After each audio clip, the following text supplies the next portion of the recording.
That's the most important thing. As your club education, yes, to learn, get updates, networking, but as club president, the most important responsibility of you as president is that between now and 1st of July, you must set your goals. And when the DG, when it becomes the DG and comes, I'm sure he will have told you. If he has not, he will ask you to open your My Rotary account. He wants to see everything under your club. So if you don't have internet facility in your club meeting venue, please get one ready. He will not going to talk off or from paper. He wants to see what you have put there. So if you are having challenges or difficulty in setting those goals or getting onto your My Rotary account, please, there's no problem about that.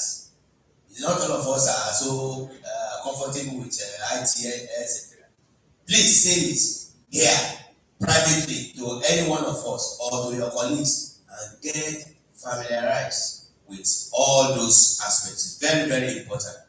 So you must ensure that when you yourself as PE and as club president, when you are comfortable with that, then you can bring out your chest and say, my fellow board members and club members, do this, do that, and get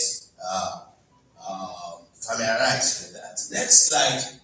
Rotarians can use Rotary Club Central to enter and manage goals, as mentioned there, and track service activities and also understand trends. What are the trends that you can see under Rotary Club Central? What are the trends that you can see?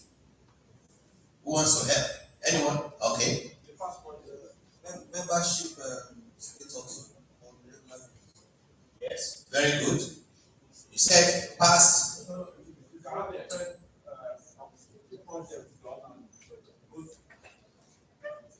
Through there, you can see the past project done by your club and the current ones being.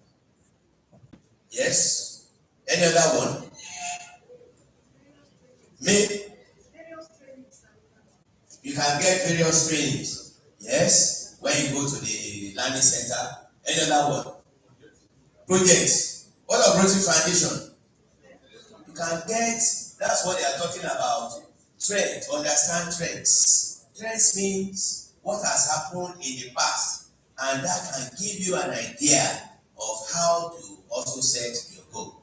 If, for instance, your club in the last 5 years, the average contribution to Rotary Foundation $2,000, and you now come this year and say you want to contribute $20,000. There's nothing wrong with that, but you have to explain to him what has happened or what will happen for you to jump from 2,000 to 20,000. You know, it is the summation of all your goals from all clubs that will be his own goal. So if you don't achieve as a club, he will also not achieve anything or achieve much. So it's very important. So you get trends. You can also get trends of what has happened in terms of membership.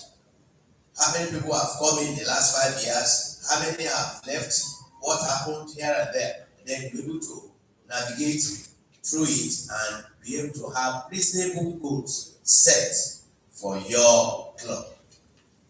Yes, you can also update your membership list and club data as required. This is very important. This recorder will tell you that despite the fact that he has inducted so many Rotarians, when he goes on a club visit, when he now goes online to check, we find out that even those that he has inducted, they are not there. Why? They are trying to manage your resources. But that is not right. Because before you induct any new member into your club, you will have collected their dues, membership, admission fees, and the rest. So why are you not deducting them? Uploading their name on My Rotary? It is very, very important. In fact, I know of a club that has that particular Rotarian is being inducted, within 1 or 2 hours, I think it's Ikoyi, within 1 or 2 hours, the man would have been uploaded on my Rotary, and of course, the guy will get correspondence from Rotary as that's the membership ID. So it is very, very important for you to do that. Why it's also, I must emphasize, it's also important is that at times a Rotarian that has just joined, will assume that, of course, I'm a Rotarian, I have a pay, and he goes on club visits. Here in Nigeria, we may not practice it, but abroad, when you say that I'm a Rotarian, you say, oh, which club? Oh, so. Boom, boom, boom, boom. Within 5 minutes, you just find out that, but you said, which club? Your name is not on the list. What kind of embarrassment is that? It will be as if the man is not truthful, and of his fraud, it could be assumed to be fraudulent, which is not what it is. So it's important for us, I play with you, when you induct a new Rotarian, please ensure you put the name on Rotary.org. Know your financial management responsibilities and how to reduce club liability. What are your financial responsibilities as a club president? No. Pay your district and RIDs. Where do you pay the RIDs? 1st of July and 1st of January. You receive your semi-annual dues invoice between the 1st and 3rd of July, and the second one between the 1st and 3rd of January, and you are expected to pay it immediately. Don't wait till you receive mail from RI that you stand being suspended or terminated, then you start running helter-skelter. And then there's also this practice by clubs that RI dues, maybe it's only RI dues, it's only RI that can terminate you or remove you as a club. The district governor has the power. That is true, but most of us don't use it. We've passed through the process. The coming one don't usually use it. But there's a power. All they have to do is to recommend that this club don't be suspended or terminated for this and so reason. And RI will accede to that request. You know, the Rotary District Governor is the only Rotary International officer in the district. So he has that power. So don't assume that he cannot do anything. But we don't do it because we try to persuade and encourage our clubs to do the right thing. So don't pay only the RI dues and leave the district dues. I don't want to mention the name of the clubs, but they know themselves. Some pay their district dues, either balance or part, just 2 days ago. And one of them was the first to even get allocation for the room yesterday. I won't mention the name. I was so annoyed assessing this man when I was still trying to manage my peace here. That way to I just saw the man and signed it. I said, okay. So don't let your own be there where you get. I won't mention the name. The man is looking at me. So know your financial management responsibilities and how to reduce liability. Next slide. Yes. What are the benefits of getting a my Rotary account? It's participatory. I'm not going to give any lecture. What are the benefits of getting a my Rotary account? I want somebody from this side. What are the benefits? You mentioned it.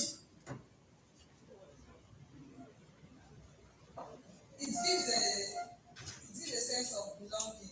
When you know you have an RI number, it makes you part of Okay? Networking. Goal setting. Goal setting. Yes. We have to take advantage of all the learning resources available. Beautiful. Gives you access to be able to get resources that you can use to function. These are bright people. Please, thank you. Yes.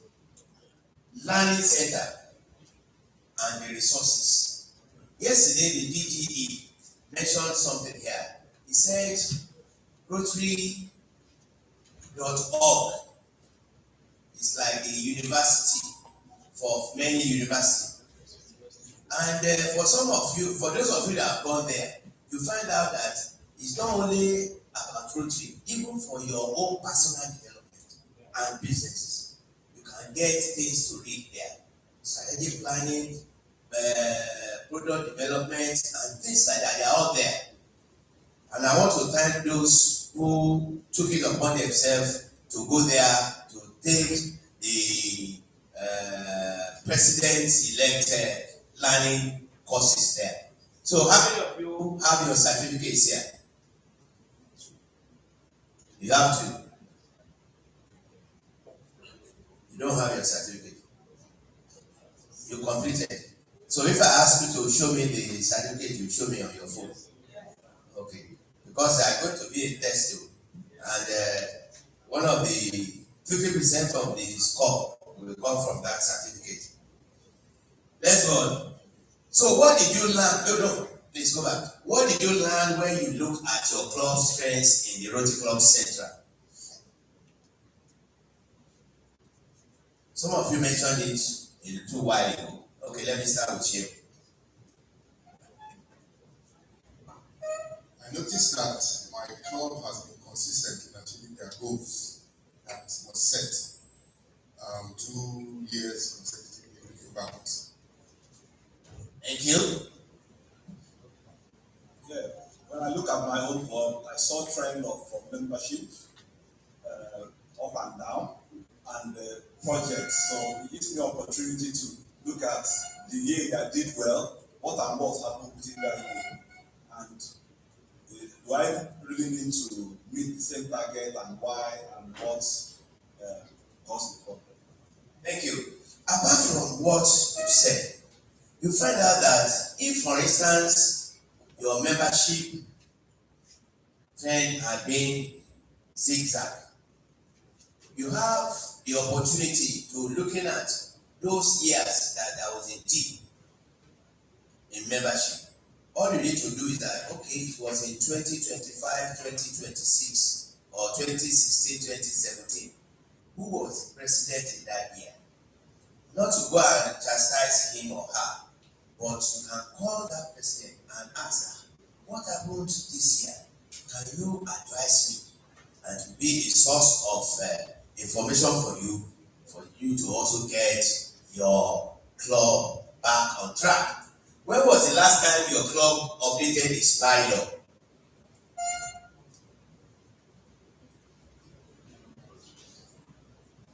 I'm going to ask another question. When was the last time your club amended your club constitution? Club constitution. When was the last time you amended it? 2 days ago. Club constitution. 2 years. Okay. Does anybody have I'm talking of constitution, not bylaw now. You amended your constitution last year. Who said no? Who said no? Who said no? Okay. I'm bringing out something. I don't think we have amended the constitution. We all have right to amend the constitution. Do you agree with him? Okay. Okay. It was a confusing question, and it was asked. You amend the Rotary Constitution. You adopt it as it is. It's only the Council of Legislation that can amend. The only thing you do with the Constitution is just like Rotary Club of Ajekule or Rotary Club of Kola Nigeria Limited. That's the only thing you can do. But for the bylaw, you can amend the bylaw. So how do you amend it? Your club bylaw? How? Set up committee. Set up committee, and they consult all the club members as well, and then they come to the club assembly in terms of to ratify. Okay. Any other one? Any other advice? How? Okay. How do you amend your club bylaw? What are the requirements? How? Having agreed on the need for the amendment and discussed among ourselves, we presented at our last AGM in December all the amendments that were proposed and they were okayed at the AGM. Thank you. How many days notice do you need to amend the club bylaw? How many days notice? Somebody said 3 days there. 30. 3 weeks. Which one? Just say it. 3 weeks, 1 month, 30 days. What's the minimum? What do you say? No, you mentioned 21 days minimum. And you must let everybody be aware of what you want to amend. And how many, in terms of quorum, what quorum must you have to amend the bylaw?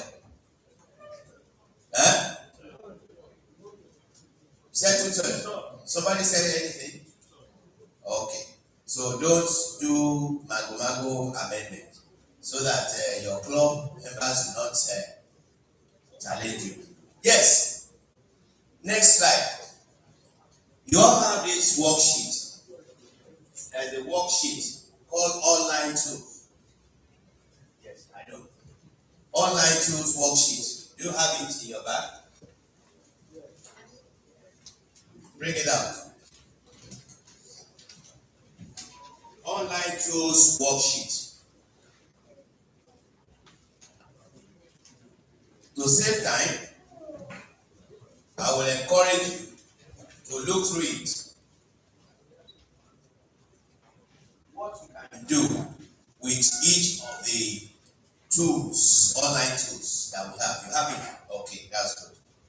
For my Rotary, you can find resources related to your club, your role as club president, see your club snapshot and reports, participate in online community discussion and groups, perform administrative tasks as listed there. For Rotary Club Central, as we've discussed, you can do so many things. Review and adjust your goals, view trends and reports as we discussed. Brand Center, it is very, very important. I want to plead with you. I see all sorts of funny Rotary logos and designs. My brother GGMD is coming over shortly. Please, if you are in doubt, share, ask questions. I see all sorts and I just laugh. So privately, I just sample it and send it back to whoever publishes it online or this WhatsApp platform. But the brand center is there. You don't need to reinvent the wheel. Go there, you can design anything you want to use of Rotary. In fact, you can copy shamelessly, if I can use the word of go there and do it. That's why it is there. So don't mess the Rotary logo. Some will be there and then you won't even see the logo. Some will even put the Rotary wheel and put circle around it here and there. It is not allowed. Please don't practice that kind of thing when it comes to you. You can download the Rotary logos, images, and videos from the Grand Center and use so many templates. You just adjust and put your own name there. It's there for you. Then Rotary Showcase was mentioned. Learning Center, you have everything. This session is what we just done now. So just go back, read it, don't throw it away. When in doubt as to what you need to do or what you can do online, bring this worksheet, we will direct you and ask questions as necessary. Next slide. Next slide. Those are the learning center courses that you can go back and read apart from what you've already read. Rotary Club Central resources. In fact, if you have challenge in terms of going through, if you go to learning center, it will give you step-by-step ways in which you can navigate the Rotary Club Central. Manage my page, flexible option for clubs page on my Rotary, left of course, constitution, and then standard Rotary bylaw. On that note, I want to thank you and I wish you well. Thank you very much. Our resources. Green PDG, Kola Shediko. Thank you for this wonderful thing. I'd like to invite our district governor-elect to come present this certificate. But before he comes, we're talking about running our clubs. You're going to be assuming office as president come July 1. And it is the current president that paid for you to attend this seminar. And that's because he paid your club dues. We always run into problem every year where the current president will not pay club dues. And it's from the club dues we extract the money for this training. You don't pay to be here. It's from the club dues that the money for this training is extracted. So if you don't pay your club dues, then your incoming president will not be trained. We run into that problem every year. So please, make it a priority. First thing on your agenda. Don't go running to do projects and all that if you have not even lived up to the first obligation as a club, which is paying your RI dues and your club dues. This is the dues that enable the district to run. That is the money used for operations. So if you don't pay it, people owe dues till June. And the DG will be struggling to carry out activities. We cannot hold this training. You are in a room. Did you pay for the room? No. You have been eating and drinking. Have we asked you for any money? No. It's all from your club dues. So if you don't pay those dues, now you're here. What about your incoming? We see people running here, president-elects, begging to be accommodated because their clubs did not do the needful. And we can't accommodate them because accommodating them means spending money they never gave you. So please, prioritize club dues. And when you go back, ask your president, are you still owing dues? Question. Because some people here negotiated to pay half to enable the president-elect to come in. If we didn't allow him to be trained, he will not assume that office as president. They will say the district is hard. He did not allow the president to be trained. Then please, go back, ask your club president, have you paid your dues? And as you are assuming office July 1st, I want to see that before 30th of July, all district and RI dues are paid. Impactful. That's the only way to be impactful. Have you my DG? Yes, no That's other the way. way.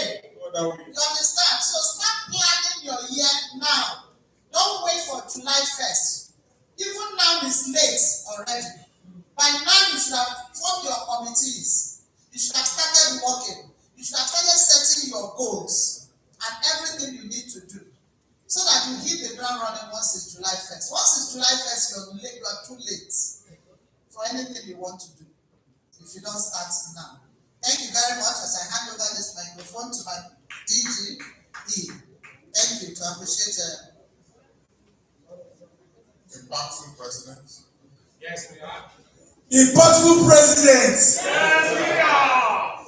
You know, some privileges you have in life to give gifts to your father.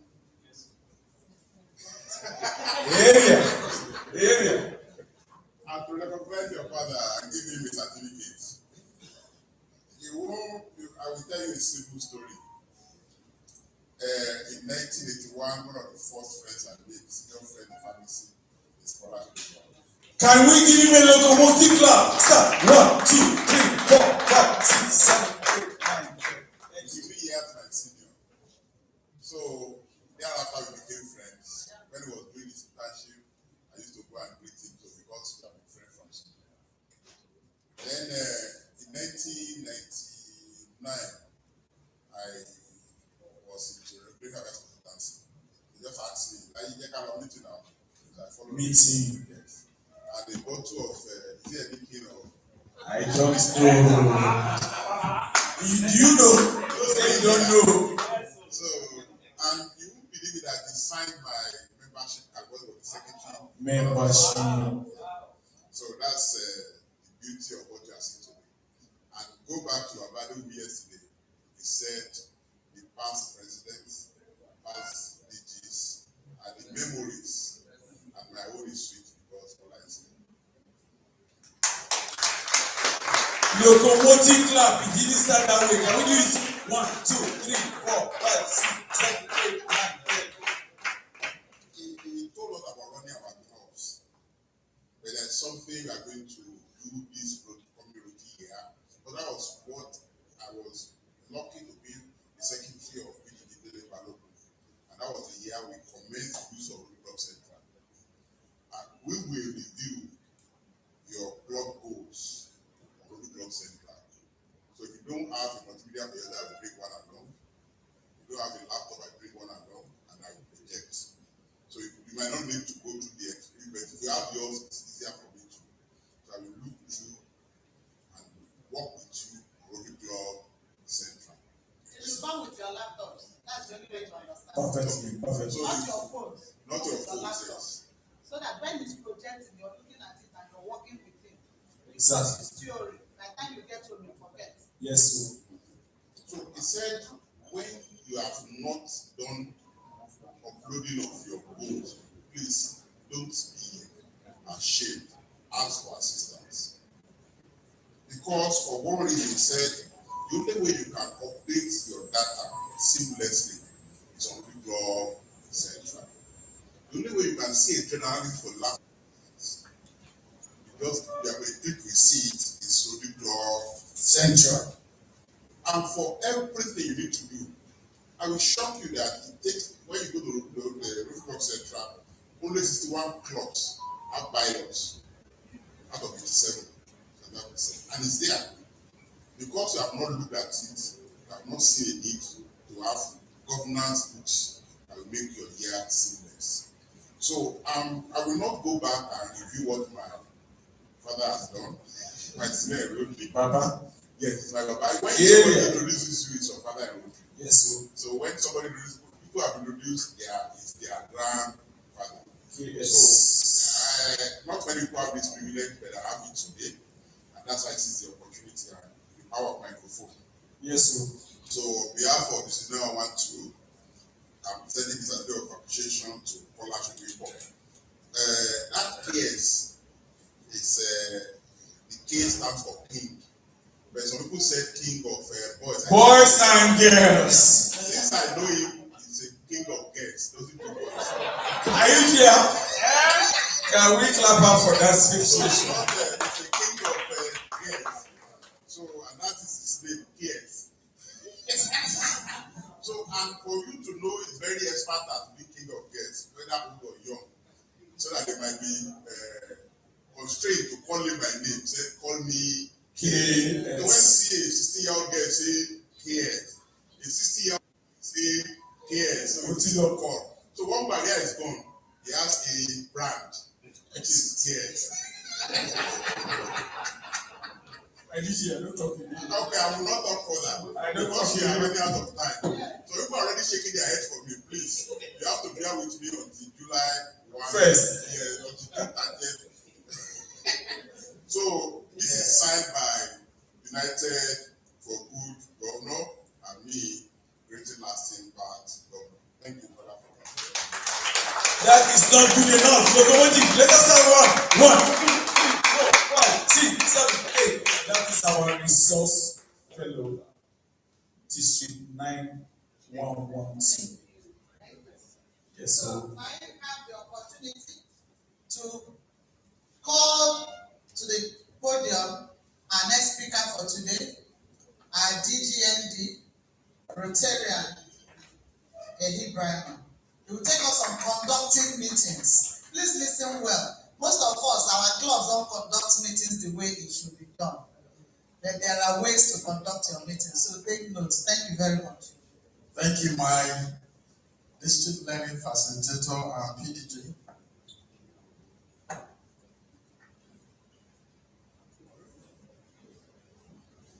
Impactful presidents. Yes, we are. All right, that's better. Thank you. But I noticed one thing, and I'm also guilty. We always press on phones during meetings and during PELS. I want to appeal. Here I can listen to our voices at the moment.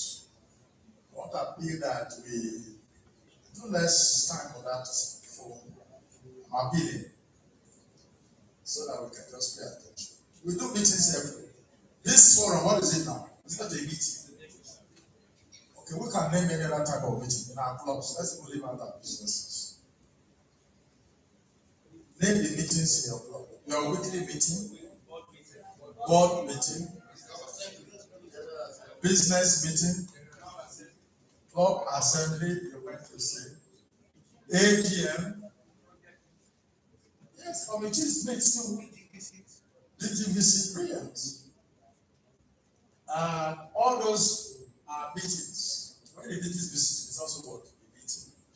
So we want to look at how you can enhance your club experience and how you can also conduct your meetings effectively. Now, listen, our PDG, Color Trading KS, that's the brand KS. He talks about how some of us don't go to the brand center to create proper signatures, whether it is a district signature or a club. This is our district signature.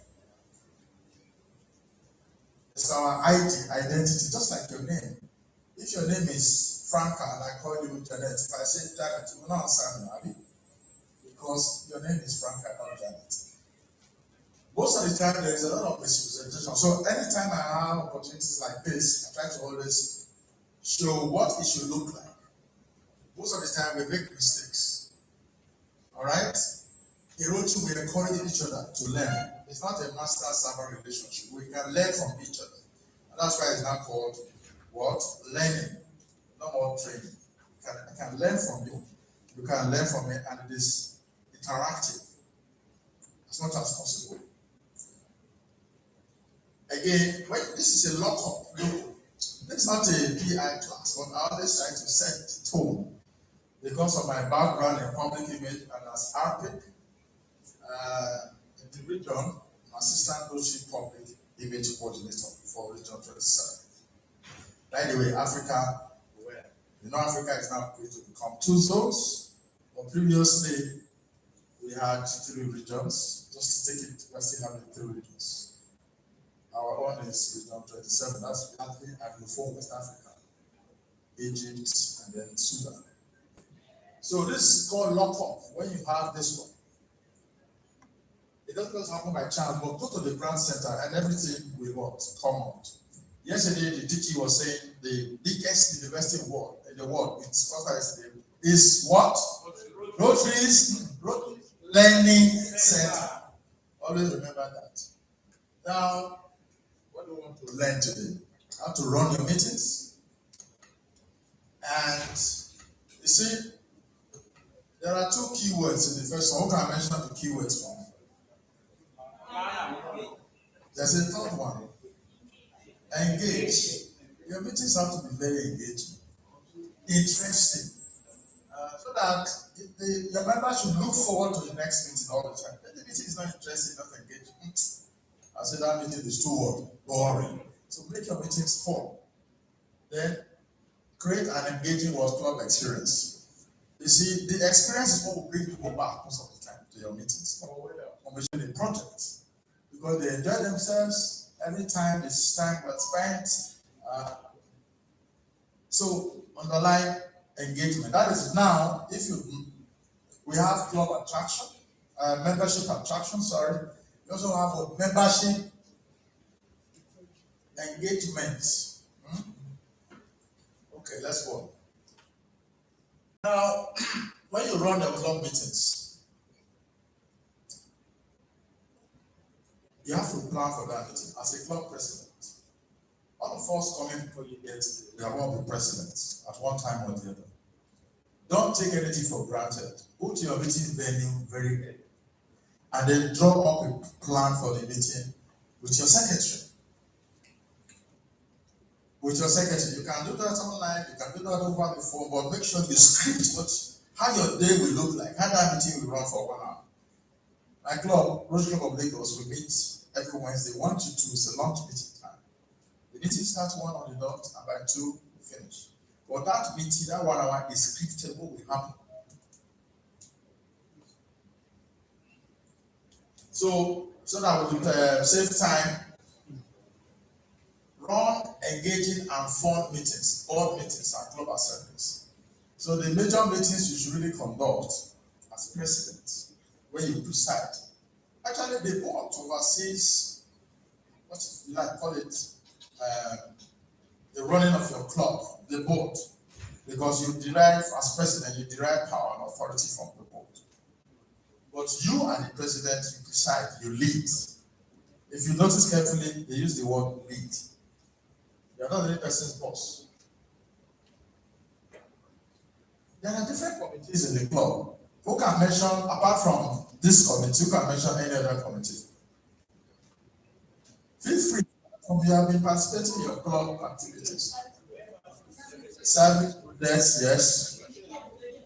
Membership and new club development. You see, there are what I call statutory committees. Our PDG just told us about constitution and bylaws. You can amend your bylaws, you can't amend the constitution. That's the property of Rotary International, right?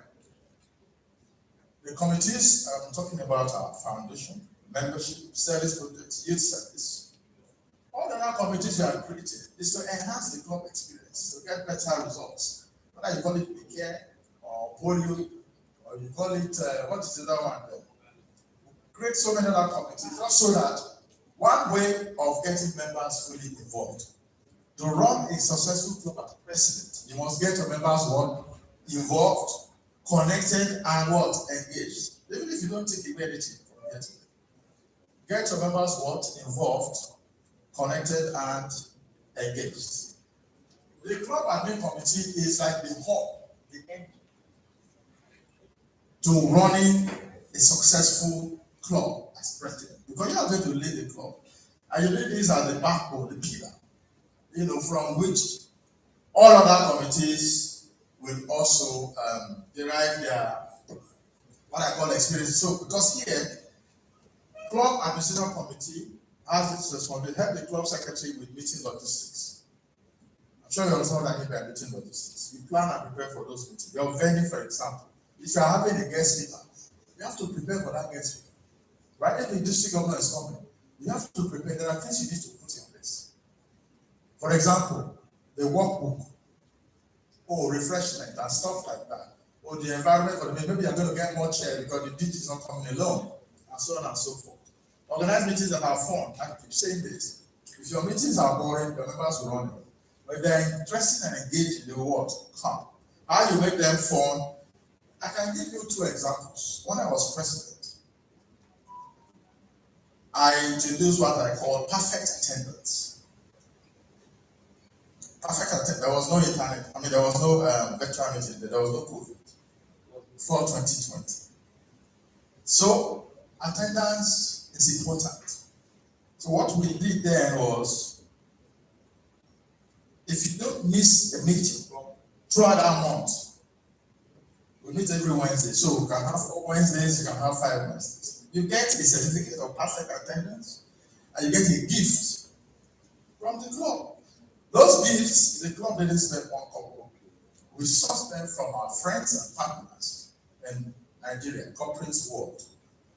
Nigerian police gave us drinks, gave us chairs, branded chairs, gave us different things. In December, I think it was their Christmas package, and so on and so forth. And people look forward to completing, making sure they don't miss what? Any meeting. It was just a simple, creative way of attracting members, not to miss meetings. And you know what happened? Yesterday, our Adeniji, through the presentation of Rotary International District, was talking about outcome and impact. You can make change is good, but impact at the end of the day better. That's Rotary International District. What was the outcome? More members were now what? Coming to meetings. The meeting number what? Attendance doubled, if I'm more than doubled. And then what do they have to do? We have to get more tables and more chairs. And it didn't end there. That number was now sustained over a long period of time. So last year we adopted 18 members. I'm talking about 2018, 2019. Our scholarship people, the district government then, when I was president of my club. So those little things that you can do are very important. One of our elders in my club, Ayo, he keeps reminding me that the Henneken chair, they got attendance is still the one he uses in the bedroom when he wants to just lounge outside the bed. So that is memorable. That is impactful, correct? The man has not forgotten. That chair is a constant reminder. So every time he tells me the story, not once, not twice, I just say, thank God. So you can come up with very creative to engage your members, start listening to meetings, to make the meetings fun. It's not rocket science. Yesterday I was having some people say, oh, one meeting a month would be for what? Socials, right? That's not a bad idea. Get people together. When I was also president, we rotated board meeting venues to members' homes to create another experience. So you host today, another person will go to the board meeting the next month, and so on and so on. The experience you bring for your members is what will keep membership attraction going, what will keep their interest going. Two things you must focus on as president. It's to what? The interest and concern of your members. Interest and what? If you can keep them engaged, get them connected, they will always look forward to the next meeting. So what are their interests? That is why yesterday our PDG, while everybody talked about satisfaction survey. What are the things you are doing well? What are the things you are not doing well? Again, that is why you should be doing as a club what we call head check. When you go to, you hear people say, oh, every year I do medical checkup, right? What are you doing when you go and do medical checkup? Some go tie it to their birthday so that they don't forget. You do your basic checks, okay? Maybe full blood count and all of that. Your BP. These days now, BPs are always going up. I don't know why. So you must be checking your BPs regularly. So a club, you need to do a head check. How well is the club doing in different areas? Where are we missing the mark? We talked about setting goals. How close are you with those goals? So you must going to do health check. Have you paid your club district dues? Have you paid outright dues? Why are some members not coming to meetings? Have you bothered to find out if they have personal issues? So most of the time, we care committee takes care of that. You can do pairing in the club. If you have 50 members, pair the members, you have pairs of what now? 25. You ensure that you call direct or call Peter every time before meeting dates. And if the direct or Peter doesn't come, you call to find out what everything happened to you. So that is a very good way of what? Engagement. And they will show that you care. Well, here, the experience we are talking about, Rotary is now allowing more and more flexibility. Even club types and how we meet. Okay? Some clubs now they meet twice a week, physically, and twice online. Correct? Some once a week, 3 times online. But I would recommend a minimum of 2 physical and 2 online. But if you can do all 4 physical and hybrid means physical and what? Online, which we do in my club. Physical every Wednesday, but also the way of joining online if you can't come. So that's a hybrid meeting. So those flexibilities allow us to have what I call a better experience during our meetings. Okay? Of course, you now know Rotaractors now have, it's not a membership type, no longer a program, Rotary. Now, sample formats for meetings. I talked about rotating meetings. Here, the example I gave was the board meeting. Okay? Some projects, when you commission projects, they can count as a meeting. Yeah? Because all members are coming together to commission that project. That can also count as a meeting. So, when you clubs also hold retreats. It's a form of meeting. Like now, I recommend that you plan, if you have not done that, hold a club retreat. Look at a strategic roadmap for your year. The outgoing board, the incoming board, you need to have some meeting points. And learn, we always learn. Learning is a continuous experience in Rotary. I'm still learning myself, all of us are learning. So, your meeting, I didn't say you must script your meeting. Script your meeting in a way that you don't just speak too much to it throughout the meeting. Create time for fun. Maybe somebody's having a birthday. March is my birthday. March is also the birthday of the pastor's assistant governor, 2 days. So there was a great birthday moment for him in the club. The following day, he launched a book. And members of our club were there. So little things like that. Get members to be fully involved when other members are doing one thing or the other. Whether it's anniversary, whether it's birthdays, whether it is a celebration of graduation. So that way is about being connected with what other members are doing. That way you enhance the club experience, you enhance their meeting participation. All right. Members should speak about themselves in the club. Even if it's just 5 minutes, tell us who you are, what you do. These are ways you can enhance your meeting experiences. All right? Some people call it job talk, some people call it whatever you want to call it. Let members just speak. If you are 50, you plan the timetable. It's your club admin. Club admin should enhance experiences. That is primary responsibility of that committee. Get a guest speaker to come once in a while. If you can get a notable speaker, that will help you. So, again, when I was president, I brought the head of the commercial section of the U.S. consulate in Lagos, Brent Hunter. That's about 2018, 2019.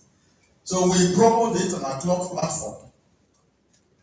We sent out emails and messages. That day there was no seat in the club. We were over 50 members were looking to participate, but they had enough seats. So we got more seats. So try and get a speaker that you are sure. And try and get somebody who's a media person, a journalist, to be a member of the club. These things, you have to be deliberate about some of these things. Okay? You get good publicity. Okay? You enhance the club experience. Those are the things that will attract members, new members. And you tell your story regularly. Can you use Instagram, Facebook? They are cheap, they're free, more or less. When people see what you have done during a club induction or celebrating PHF members or a project that you have commissioned with photographs, I put them just IG alone. People who are not Rotarians will see it and they want to become what? Rotarian. They want to even join your club because they like what you're saying. So there are just different ways you can do all of that. So let us move on. I will share all of this later. We talked about club assembly, board meetings, regular meetings, DG visiting. All these are meetings. Okay? How you conduct each meeting, basically the same rule. Club assemblies offer opportunities to engage and share information about club issues. Okay? That are important to your members. Make every member special and valuable. That's another secret. Don't discriminate. Equal opportunity for every member and no meeting after meeting. caucus meeting. The president must be fair to all concerned. 4-way test. If you do that, you uphold the integrity of your position as president. The members will respect you. They will believe in your leadership, and they will pay their dues happily. So you or another delegate club officer should lead club assemblies. Sometimes the president may not be around. Depending on what you have in your Bible, who should lead, preside when the president is not there?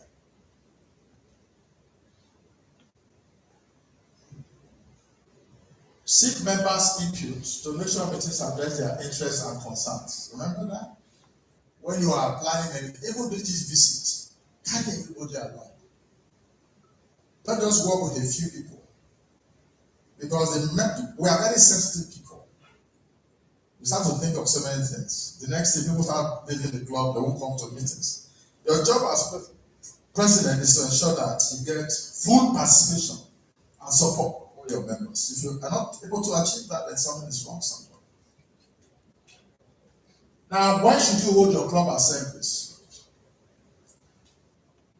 I want somebody to read this first line and tell me what is wrong with this one.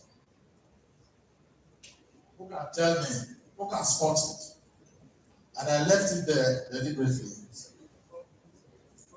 Just read it. Something is not right there, or shouldn't be there.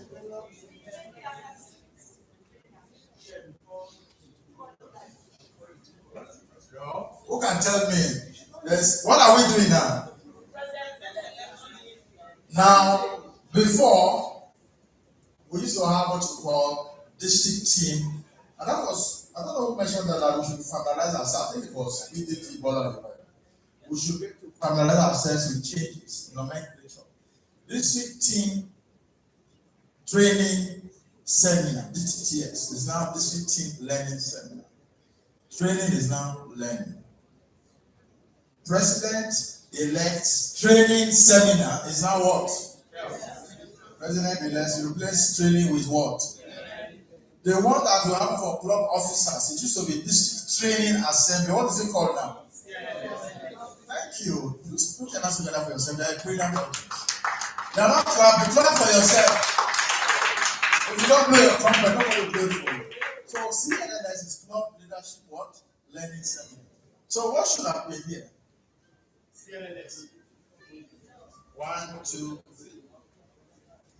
And this one, 1, 2, 3. Should I be what? CLLS. You know what? This is part of learning. You're supposed to spot what I'm not saying or what you think is a mistake. Right? So should I be what? CLLS. So the best time, you can hold club assembly. Some clubs hold it 4 times a year, some 5 times, some 6 times. Let me quickly wrap up. I said before July 1, hold a club assembly, share plans developed at CLLS. That is for club officers, basically. But you know you are also going to remain, even as president. You are going to be part of that process. After July 1, do another one to discuss goals for the year. Then 2 weeks before the governor's visit to prepare for his visit. Then during the governor's visit to discuss the club status with the governor. Midpoint, that's 6 months into your tenure.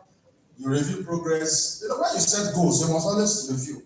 Are we going off mark? Are we getting close? What changes do you can make to goals you have planned based on changing priorities or forces outside of your control?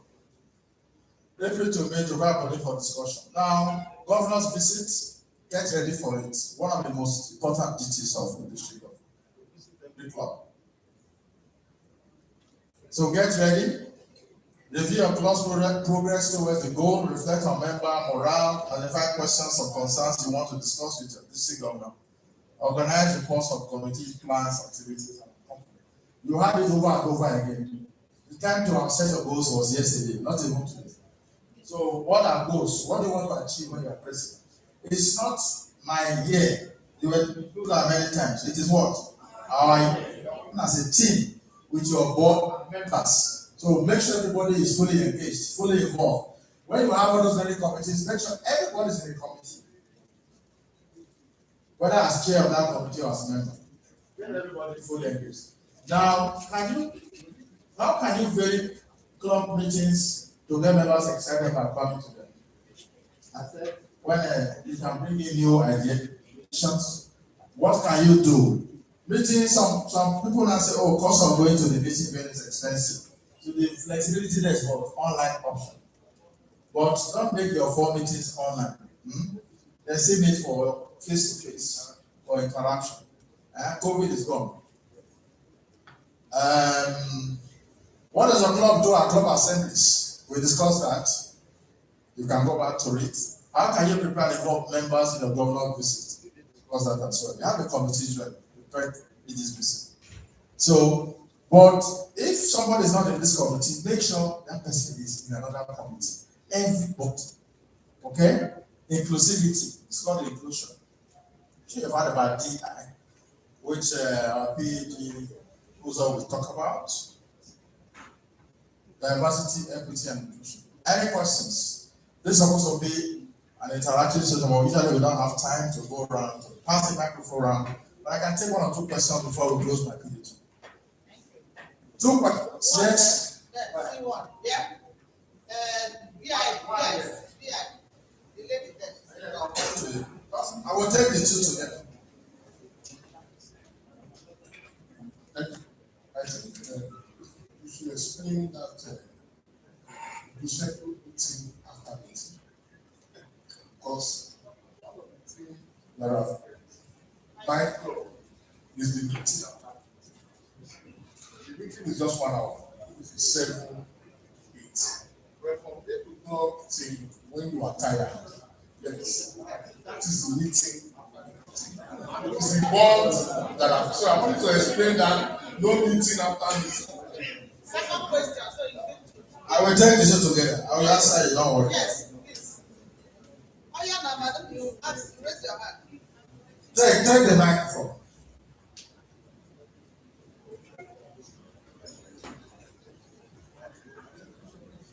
Thank you.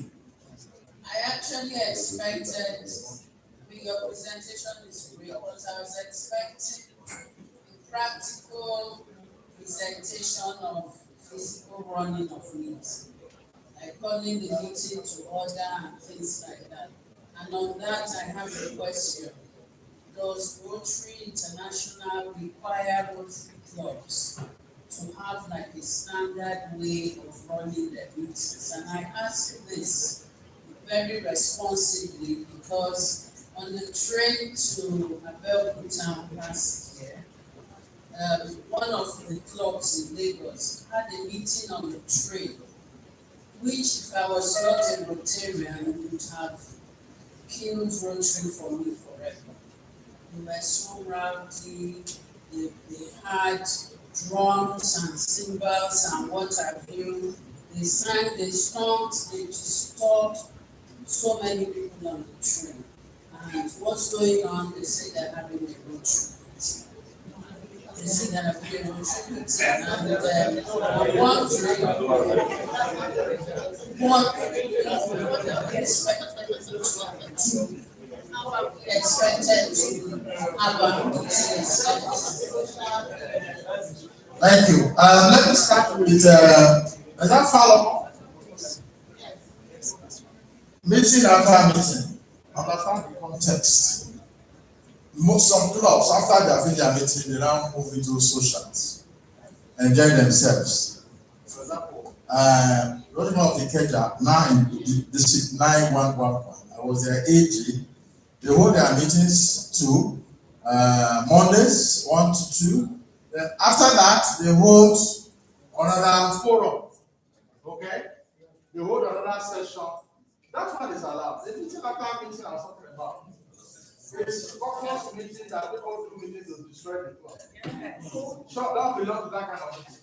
But join the one that you can enjoy yourself. Discuss ideas about the club. Now you have more time. No format, no restricted format, regular meeting. So I hope that is clear. Yes. Don't join any meeting after meeting that we will discuss it. The president does not like my face, and so on and so forth. Please, and that's why as president, the only way you can earn respect of your members is to be what? Fair. Polite but fair. Fair, polite but what? Fair. Lead by example with integrity.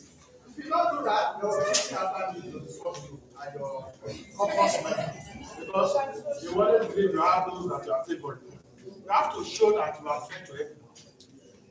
I repeat, 4-way test. You must be sure and lead. If you do that, your members, I won't say they will die for you, but they can die for you. They will follow you. They will support your projects. They will contribute to foundation. They will pay their dues on time because they believe in you. They trust you. The leaders you provide, trust you what? The people must trust you.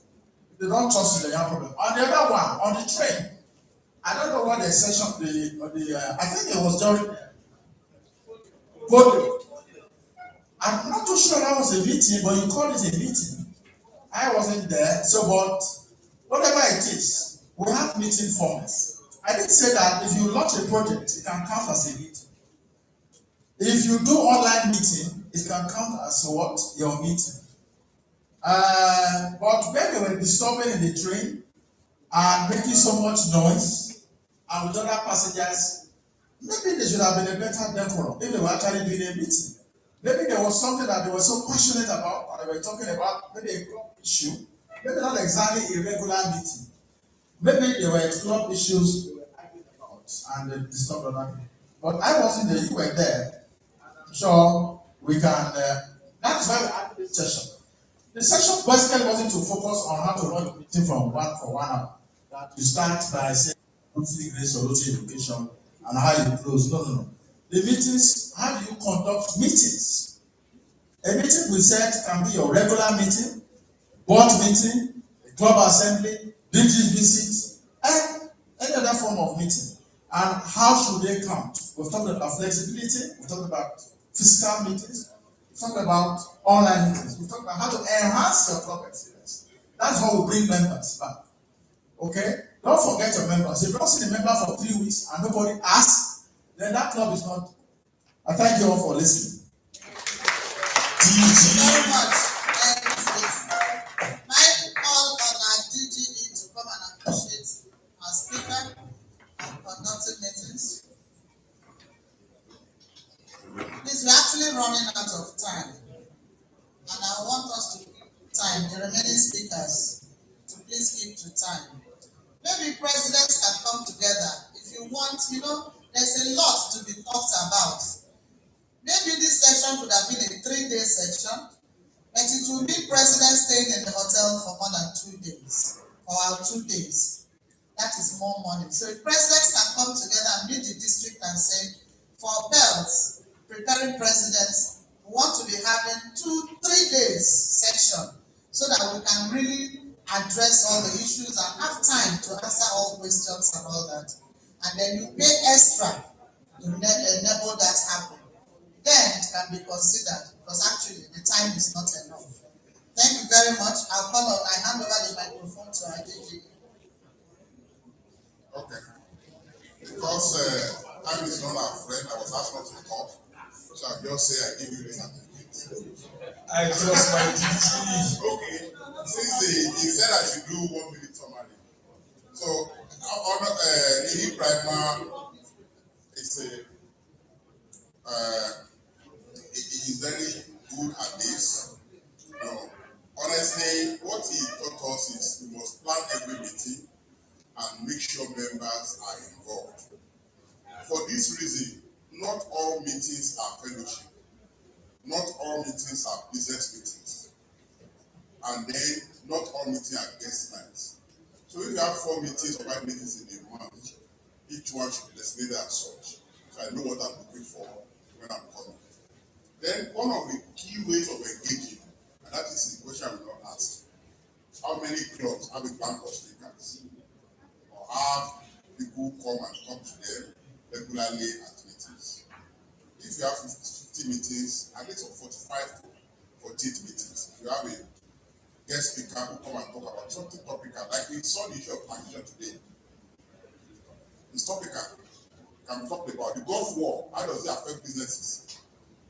Canopy inflation. So we have several things to talk about. But he said something very key. And I think about 6 or 7 facilitators have mentioned it. The issue of club head check. What status is our club? We need to do that before we start our year. Number 2, what does members want? Let me give you an instance. Rotary Club Ikoyi is an evening club. When they formed Ikoyi Metro, it became a breakfast meeting. When Rotary Club of Bagada formed Minima Estate, it became a Saturday meeting. Ours was Wednesday evening and became Saturday morning. So not everybody is happy with, not that they are dissatisfied, but their schedule, everything does not agree with what runs. So they can actually they can be given options. And we'll discuss that later in the day when we are talking about our. So, in order for the prophetess, if the prophecy not to come true, he said when they give me microphone, I always cheat. Something I only present. Certificate presentation. Professor Zivi, Monica, and PLS. All this name now overnight you. Put a smile. Put a smile. God bless you. God bless you in this generation. DGND. Thank you. So I have the pleasure to invite the AKS, the only AKS in the house. I'm sure you know what AKS means. That means he has given Rotary $250,000. Yes, so appreciate you. In dollars. That's not enough for dollars camping. That's the least. It's not enough for dollars. Cash is not credit, you pay cash. As he's walking close here, Our it's in dollars. keep clapping as you want. Today, $250 and above. In the house. It's not easy. I appreciate it. Even in all presidents have to be major donors this year if you are not in work. Yes, even in donate to the foundation. So let's hear about the foundation.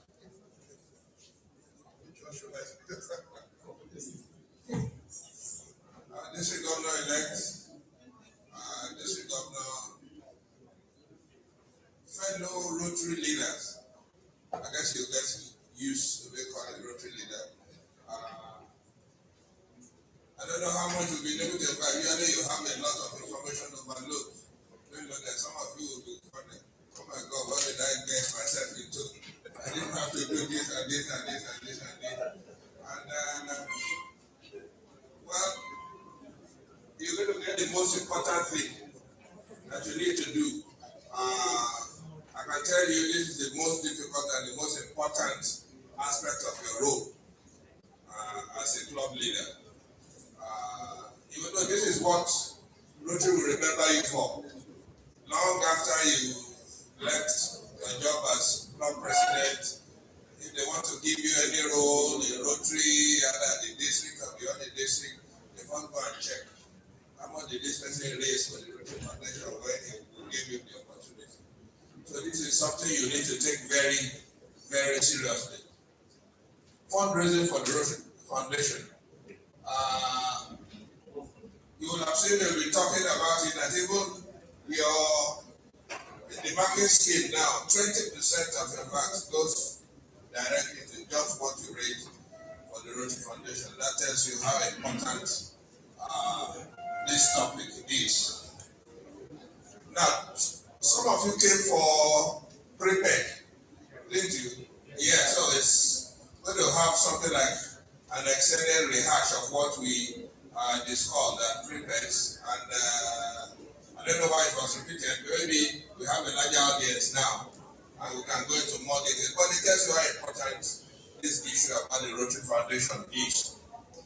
As you're planning what you're going to do to raise funds for the foundation, you know it's quite difficult now, isn't it? Things are hard, the economy is bad, and you're cracking your head. How are you going to extract money from people who are even complaining they don't have enough? That is what we're going to be discussing. The little tips out there that many people use, and they can use very efficiently in raising money for the foundation. Whatever thing you are planning, whatever thing you are thinking about, you see there, it must be effective. A lot of people call me, they want to do this, and they ask, how much are you going to raise for this? They found that, okay, we'll think about it. If it's not going to raise money, it's a waste of time.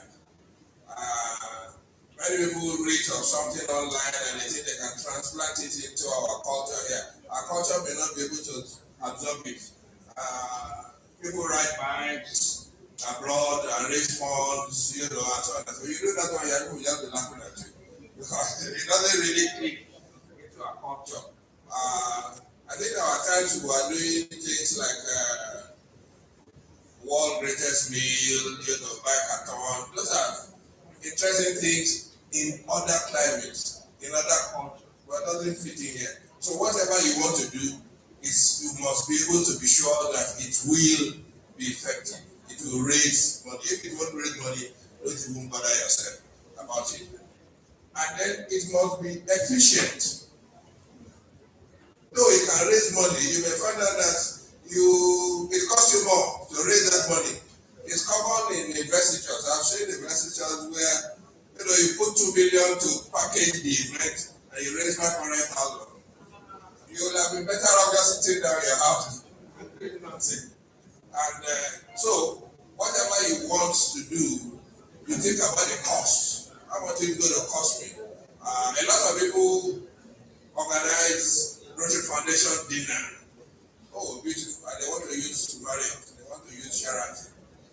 How much will you raise this by president? Will you be able to balance your books, let alone raise money for the foundation? So, when you are planning, when you are thinking, not only should you be able to raise money, you should be able to raise it efficiently. That's where you can have money. I will talk about a few tricks that you can. And also, be innovative. Think outside the box. A lot of traditional things people do, people are tired of it. I was in the experience when I was DJU. Still remember they gave me 5. I will put it the $1 million challenge. And that's an interesting innovation. People buy raffle tickets at $5 and they can win deals. Somebody won, somebody won a world store. It's a district nominated that won that time. And but unfortunately, COVID came then and it made no sense of everything. But that innovative thing is an example of thinking outside the box. Something unusual or something you'll be able to click. And that is what you'll be thinking about now as you plan your Rotary year. Well, a few ideas about what motivates people, because you'll be thinking, what really will get this person to bring out his checkbook? A few things out there. Altruism, there are some people who are altruistic and they have empathy. If you have a cause, we always use polio as an example. There are many other things that you can definitely use and use to support people, their conscience, their empathy to try and donate to a cause. Sense of purpose, social pressure. That's a common thing in here. How many people are called Harris Fellows here? Okay, thank you very much. And are you aware of for Harris Fellowship? Are you? Yeah, that's right. You use it to harass other presidents. And then some people look at it, people breaking it. Maybe I can be for Harris Fellowship. How about it? That sometimes pushes people to actually contribute. Faith, yes. Our faith, Christian faith, charity, Islamic faith. Many faiths talk about charity, and in the spirit of that, a lot of people can donate to the Rotary Foundation. Tax benefits. A tax consultant was here just a few moments ago to talk about tax. I think yes, I forgot something. You can actually get tax benefits from contributing to the Rotary Foundation. So if you have a tax bill of 1 million naira and you can show the receipts that you contributed 500,000 to the Rotary Foundation, your tax management will help you get a rebate from your tax bill of 500,000. Usually, no matter this amount you said, not the receipt you get from your bank, The Rotary Foundation will send you a receipt, an official receipt, which you can use for tax purposes. And so your benefit, the full amount that you contributed to the Rotary Foundation, you can get the tax relief from that. So that could spur people to say, if you are not actually losing all the money you would have given to government, you are just giving it to the Rotary Foundation. So let people, your members, be aware of that, and they feel a little bit more relaxed to contribute to the Rotary Foundation. Now you are in the planning stage. You are planning your year, and the first thing you should think about, who's going to be your Rotary Foundation chair? Who are going to be members of your Rotary Foundation committee? Don't just look at those who donate, because I see it in many clubs.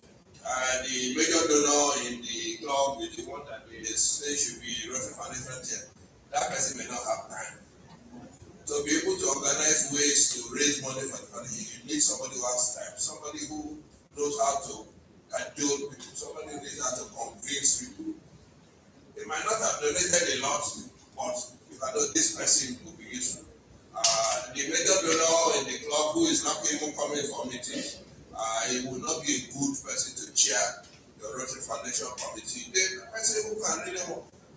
You know this life insurance people who come and harass you in your offices every time, and they will not take no for an answer. They come again and again and again, and those are the kind of people that you can make to be your Rotary Foundation. So careful those you select to be in the committee. And in the planning, check your bylaws. There are some clubs who have area embedded in their dues. That would be, and if you have a 50-member club, you have $5,000 already. Because every time somebody pays his dues, $100 goes to the Rotary Foundation. You just make sure what the dues is paid, the treasurer support that and pay the foundation. There are some clubs that even make it. I don't really club of Ikota, but that's the number one now. That for you to join, you have to contribute $1,000 to the Rotary Foundation. So every person that contributes, every person that joins Rotary, you know you have $1,000 already. And that's it. So you check your balance. If you have things like that in there, it makes your job a lot easier. And if you can twist your board or your club to include it in the bylaws, I know all your members will scream if you add that up. But it's a suggestion many clubs actually use. And then your club donor history. You will know those who contribute in the club. Those are the ones that are more likely to contribute. Those are the ones you should concentrate on. My friend, you donated $500 last. You've not donated anything this year. Now, how much do you think you can do this year? Try and support the Rotary Foundation. Don't worry yourself about those who are still struggling to pay dues, who are always you think they will ever have money to think about Rotary Foundation. Therefore, you are thinking about whether you delete them or not. So, your donor history will help you to know the people you should concentrate your attention on, and you can put some pressure on to be able to contribute to the Rotary Foundation.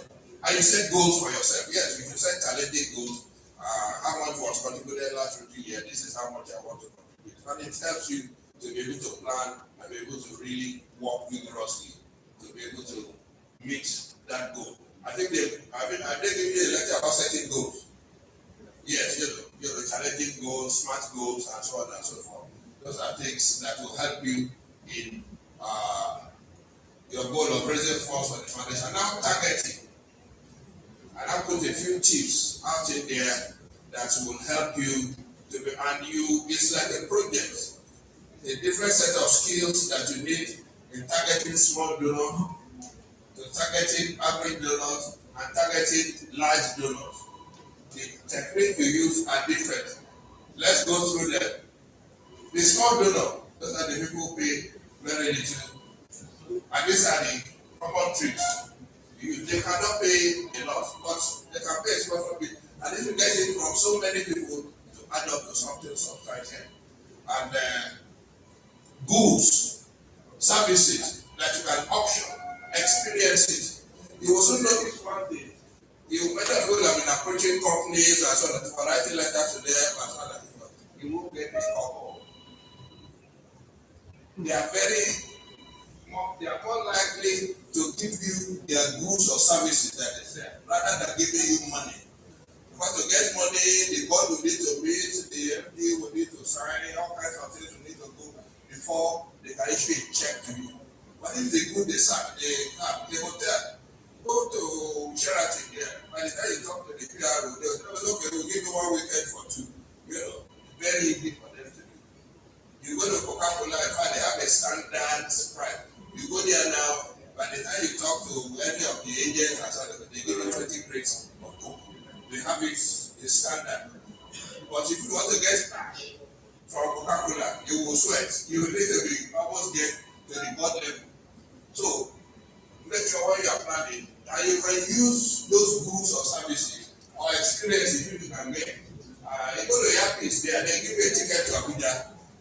They won't give you money. But you can auction that one and make money to the Rotary Foundation. Those are the things. And you auction them. You see here that Ross donated. Please don't buy things for auction. I've seen the thing like it happened in my class from years ago. You know, they went and bought, I think, a refrigerator, if they are 250,000, and they sold tickets of 150,000. You know, that doesn't make sense. So you concentrate on things that you can get for free. Auction. People are going to Taipei now. Tell them, everybody that goes to Taipei, you want to buy something for us, or buy some memento, and you can auction it. Go to the supermarkets close to you and walk in there. They always have some goods at the back of the store that is not moving. It will stop there for so long, and they will give you, take it because they don't know what to do about it anyway. They give you that, you wrap it, and you can actually, if it brings a few dollars, it adds up to something. So those are the things you can actually do. And then you know the different kinds of auction that you have, the traditional auction, the American auction, that's popular. Here, the Dutch auction, in which you go, traditionally you go from low to high. That auction goes from high to low. And those who can do it well is really very exciting.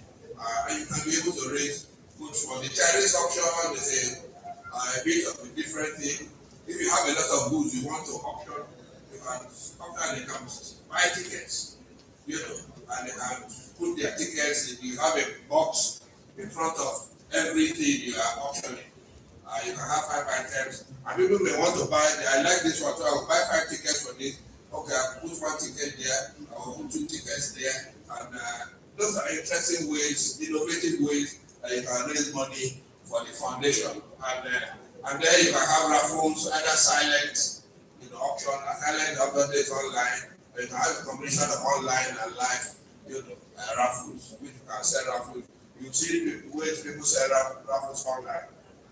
Even the $1 million challenge we had, you know, when our DG was doing a hybrid one. People are buying tickets online and they also buy physical tickets too. And then some won online and some won physically. So a lot of ideas in which you can raise funds in small amounts and they add up to something substantial. I remember for the $1 million challenge, we were able to raise $126,000 just by selling $5 tickets. $5 tickets, and they added up to something substantial. Now, the average donor, those are big ones. Really, they are your members. Eric, that's $100, and you can get your members to be contributing a small amount. Maybe every club meeting or every month, they contribute a little bit, and you can put it aside. And when they adds up $100, and send it to the Rotary Foundation. A lot of people do that on every meeting. Maybe 5,000. Every meeting. Because yes, it may be difficult to raise. $100 is how much now in Naira? 140,000. $130. That's quite a lot. But by the time it's person is giving 5,000 every meeting with 26 meetings, that's less than a year. You know, the person can become very compliant. So you encourage your members to some adopt that and contribute a small amount to be able to add up to become a very compliant. Then PHF, you know the matching scheme, it's always been around for the district, and I'm sure it will be around also during your year, in which if you have contributed up to $500, the district will be able to get you 500 points. You know how the point system works? Yeah, because to be a Harris fellow, what you have is points. You can even give somebody 1,000 points and make you a Paul Harris fellow. But every dollar you contribute to the Rotary Foundation gives you 1 point.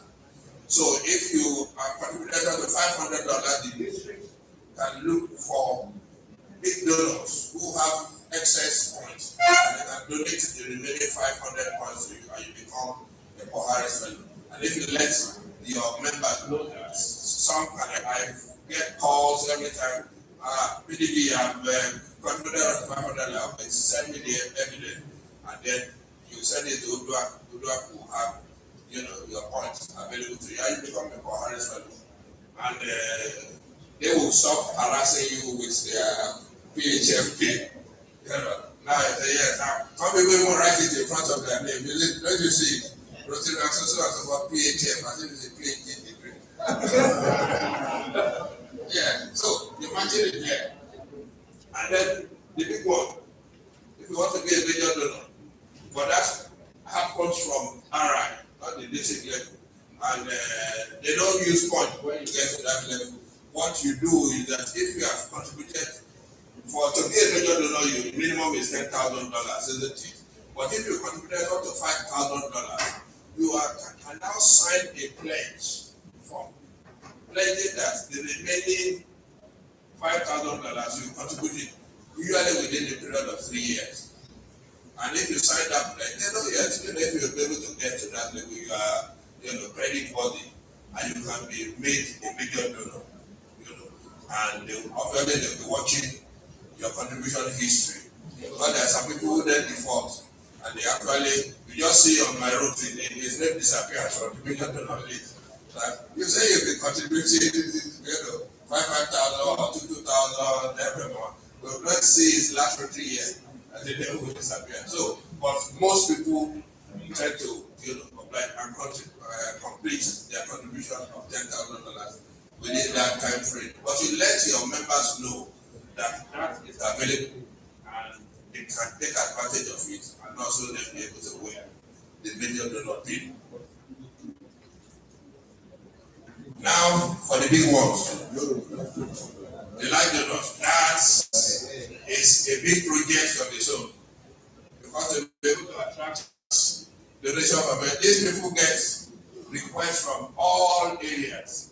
Their church, their mosques, their alumni association, their village, council, all kinds of political, aspirants chasing them. So you will just be one of them. So the way you handle, try to approach major donors or live donors is a separate way completely. Personalized soliciting. That is how you do it. You have to approach them in a systematic way. You simply write their personalized letter, not generics. I beg you, don't send generic letter. I receive people a small bit, I receive a lot. Every month. They put their answer, stroke madam. I said, you know that they've given it. Send that to 1,001 people. I got them as it's in the dustbin. Some will draw a line and then use biro to write your name. Some misspell my name, they call me Adeniji or something like that. This way they said it. Research these people and write letters massaging their ego, and that is where they can think about you, and then, but because they have many options, where they contribute to. I can tell you a personal story, even myself. Many years ago now, 2004, yes, I was, things were being, business was not going well, things were being, and I was saying, no, I'm not donating anything to anybody, I'm not doing anything, and then I got this letter, I sent this letter to my house for one church in Jebigo. And I said, this one, I wanted to pray away. I'm not doing anything to the church. And my wife said, let's hear them. They said they are coming. Let's see them. And they're coming on Sunday. So they came. And very interesting. They came with the baskets, full of fruits. And came to me and they said they're from, this church in Jebigo, and they want me to come and be the chairman of their harvest. Oh my goodness. Why they are the chairman of my wife? And how did you get to know? One of them, when the vicar came, the people's wedding was there. You know how the Anglican church is. They go and the chairman of the harvest committee, and they came, they talked and left. And then they went to my church. How did you know? They said, okay, I've operated on one person's wife before, and then they now saw in their history. That's my dad in 1954 was the guest preacher in their harvest in their church. My dad then was the vicar of St. John's Church, Arolaya. I don't know, any of you know Lagos Island. You go to Tom Jones, you have Arolaya Street. That's why we're up on and grow. The other ones, my dad was the guest preacher. And then, that's, it will be nice saying 50 years after I should then also be the chairman of the harvest committee and all the rest. They talk like, actually my wife called me and said, look, you have to give these people money. If you don't give them, I will fight you. I see the extent they have gone to. They've gone for all this, don't like your history, and so on and so forth. I was able to gather some money and go and handle them with them. That is the extent you have to go through to get money from. But there are a lot of other groups that they need to go to. Those, like I said, visit them personally. If you want, a PDG to help you in visiting them, plan it very well. So that you don't just go and just drop a letter to them.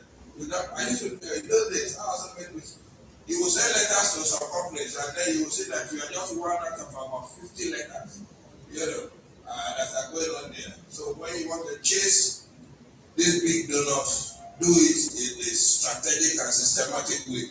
And yes, dinners and lunches, these are the ones you can do Rotary Foundation dinner for. You need to have about one or two potential big donors. Some of them are people pledge that they will give you this. If they say they will give you this, thank you very much. You can't just give the check like that. We'll organize something so that the thing can be well packaged and we'll get channel television to actually come and do it. They usually press. They will add an extra zero in front of the check that they wanted to give you. They will say you're going to package it very well. So, but don't just do dinners and hope people will come, and people just come and eat your food and walk away, and you will get a couple out of them. Look, you have to have had some sense that some big donors have promised to do this, and then that's when you can now package the dinner. Okay, and then don't worry about pledges. Get pledges. If they say they make a pledge, that's the first step. At least they tell them to write it, and they write it when you have a small platform, and then you can then follow up. Your pledge will not say the check or nothing. Usually they feel I committed myself, but they don't want to be around. If you phone them 2-3 times, okay, yeah, come and take, I can go. And you are, at least you are happy, you got what you wanted. So don't worry about, if it's a pledge, take the pledge like that and then work on it as a follow-up. So, like I said, it's but the prominent structures. Those are the kind of big donors that you have. Higher major donors, endowment, request society, and national society members. Donor recognition. Please don't forget this. Recognize your donor publicly. People like it. Even your members, if they contribute early, announce it in the fellowship. Rotary and so forth, donated so forth to the Rotary Foundation. Can we all give him a round of applause? Can you rise up for recognition? And so people enjoy that. And other people who want it too. If it's PHF, if you see how collective, people don't have splash it on the homepage, give them a homepage. Can you give us your background? Put it and now collective. I always talk about the story in my club one. So yes, I come from 5 years ago. My member contributed $1,000. We always do it and put it in, and the bulletin. And I was expecting the next week to have it in the bulletin. The thing was not there. I was so angry. The almost was going to punch the president. And I had to beg him, don't worry. Next week, we'll send that spring. And I told the president, please give him let's smash it in color. Then the next week he was happy, he saw it. If I even collected extra copies of that bulletin, I know he's going to keep it somewhere. And those are the things people like. And when they see people honor them, it spurs other people to want to donate to the foundation. So donor recognition is quite important. Okay, all right. So I just rush through. These are the individual donor recognition that you can have, and every member should be somewhere inside that. Either a coherent fellow or something member, and so on and so forth. And then these are the club recognition that you can have, and whatever you do, remember all this. Recognize your donors publicly. I talked about that. Forward the fund promptly to the TRF account. If the money is paid into your club's account, make sure you remit it immediately because exchange rates are changing. And I will tell you, promote recurring giving. Like I said, those who contribute regularly are the ones who are likely to contribute. Those are the ones who keep. And keep the foundation in the consciousness of your member always. Every meeting, every retreat, every board meeting, everything, always have an item in your agenda. Rotary Foundation. There's always something to talk about. What is the state of our district? This amount has been donated so far. I will not see any donation this last week. What is going on? Membership, please try and contribute to the foundation. Always talk about it every meeting, no matter what kind of meeting that you give. And then lastly, you yourself, lead from the front. All of you to try and donate something. And when they see that you donated, people are likely to follow. Don't stay at the back and be pushing people to go and donate. You also try and donate. I hope you will do well from that. Thank you very much.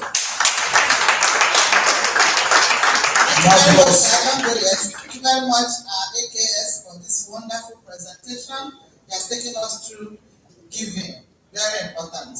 Lead from the front. So come 1st July. I want to know how many presidents that will donate to the foundation on the 1st of July. And then you will have the confidence to talk to your members to say, join me in this donation and donate to the foundation. I humbly invite our district governor-elect to please come and appreciate our speaker. Thank you.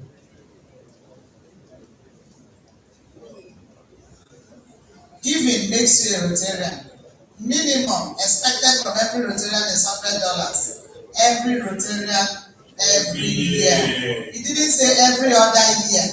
Every Rotarian, every year. So at least every club member should give at least $100 Some members put it on their dues. So once you pay your dues, you have already contributed $100 to the foundation. Thank you.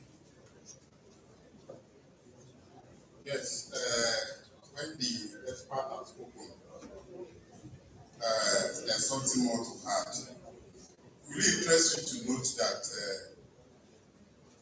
Adeniji, apart from getting close to second level AKS, is also our assistant regional Rotary Financial Coordinator by Automatic clapping. Increases the volume. and he has told me that he has something that we do together in our year, so that for those who be first time Polaris fellows, we work out and then we get to have a recognition. So he told us that we can raise funds. I will take time to talk about only three that you can do your clubs. Traditional option, private tax, and whoever who's the highest figure takes it. American option, that's the last increment until you have the highest figure takes it away. And then the dot option, where you put a high price and then the less figure and whoever pays takes it away. You can look for things that are used to raise funds in the club. But you said above all, be flexible.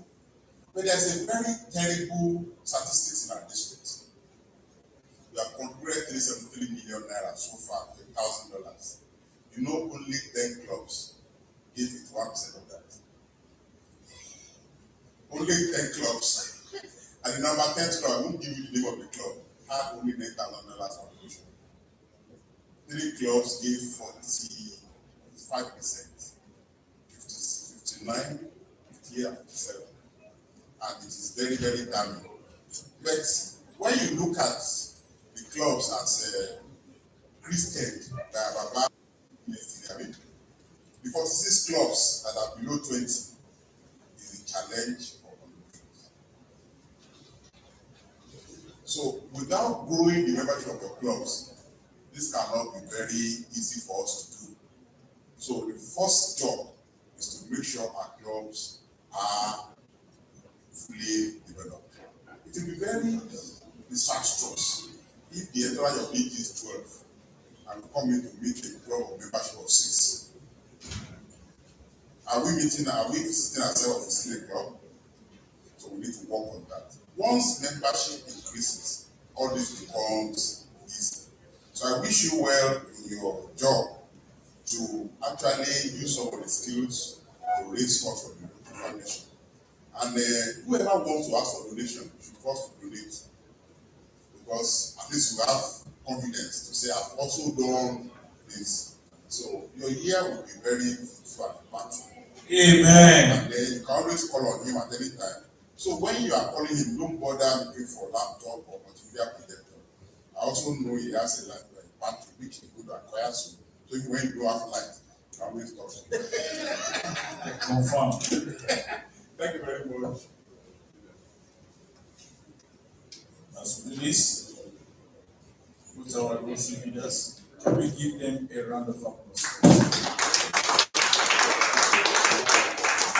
Rotary Foundation, the heart of Rotary. Thank you.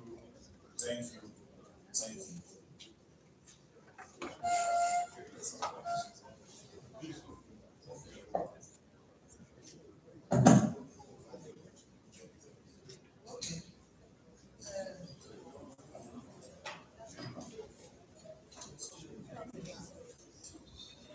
So what a few people that gave us contributions and support during this preparation. Let's invite this one. DP Richard Eddie, singer. Richard Eddie, grateful president. After him, we have Otude, singer. Please come forward. Otude, I appreciate you.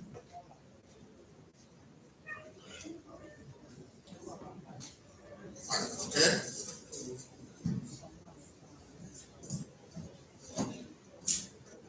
Thank you very much, Richard.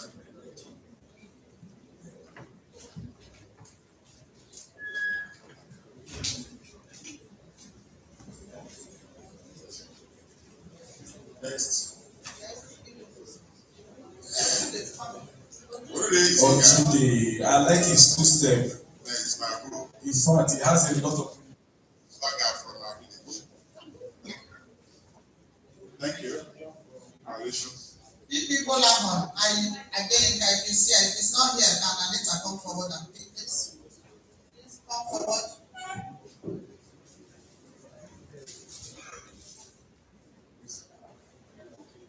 Emeka and Soliday, please come forward.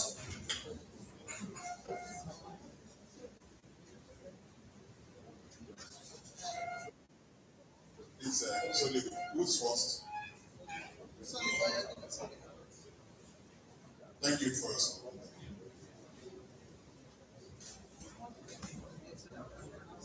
They donated money. Okay. On behalf of Bola, don't give her any request. Emeka was sincere around. She's only accepting this on behalf of somebody. Emeka was here. It's not there.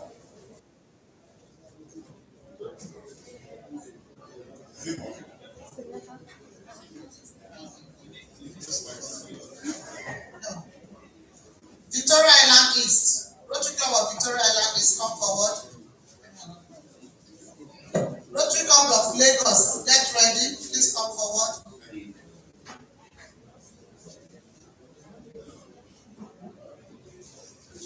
Rotary Club of Lagos, come forward.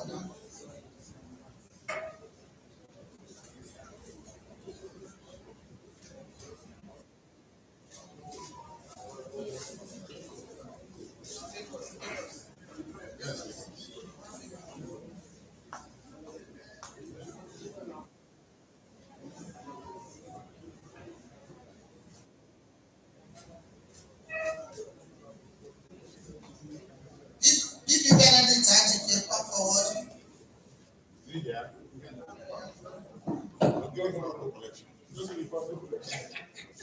Foundations, thank you.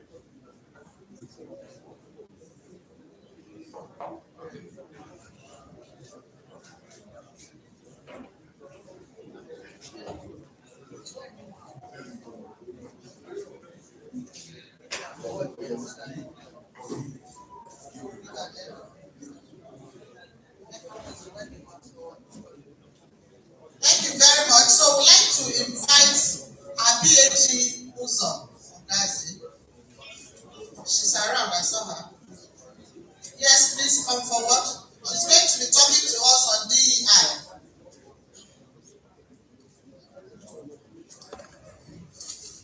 We have 15 minutes for that topic. Diversity, equity, and inclusion. She's going to take us through that. So please listen attentively as she takes you through. Thank you very much, my sister. You're welcome.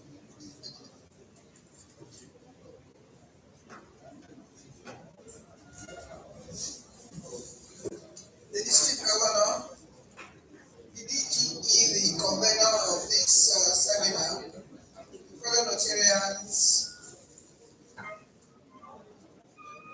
Please, can you put this slide up?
Kamoru Omotosho to please come and take us on international service results.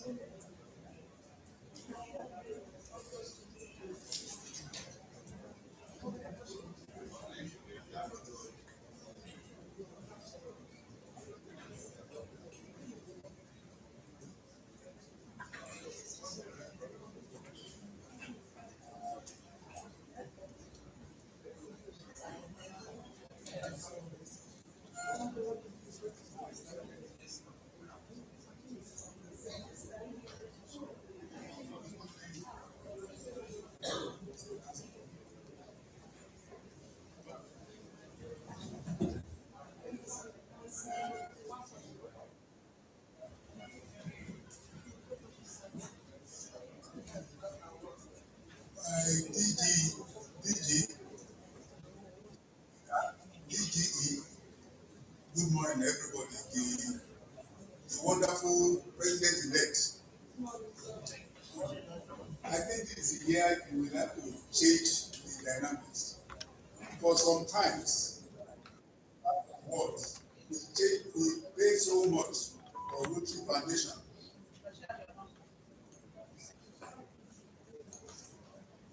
Hello. We pay so much for Rotary Foundation, but we don't take enough from Rotary Foundation. On the contrary, the people who pay less, they make use of Rotary Foundation, and we, for many years, we've been trying to see whether we can motivate you to do these changes. And it occurs to me that between last year and this year, we should be able to turn it around. The problem is that we pay so much in terms of Adeniji and Co. have been paying so much, but we are not extracting as much as possible. So it's our turn to change the dynamics. And when you do it, we will cooperate with you and do it with you. There is some clubs writing global ground looks like a major rocket science. But if you persevere and you will become an expert and you'll be able to do it very well, there is no reason why most of you shouldn't be able to do global grants. And many of you can tell me about global grants. Which clubs are? Yesterday we were talking about Bagada. Which other clubs are interested in global grants? Tell us about it. What's your club? Which global grant are you on? We haven't done one. Which clubs have been doing global grants?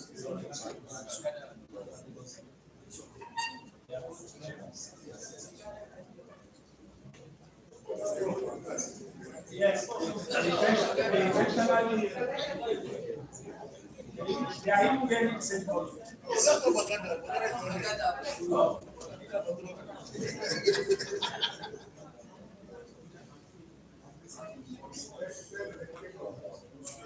Yesterday evening in the session, I had informed my fellow presidents that my club has executed 2 global grant projects now. The first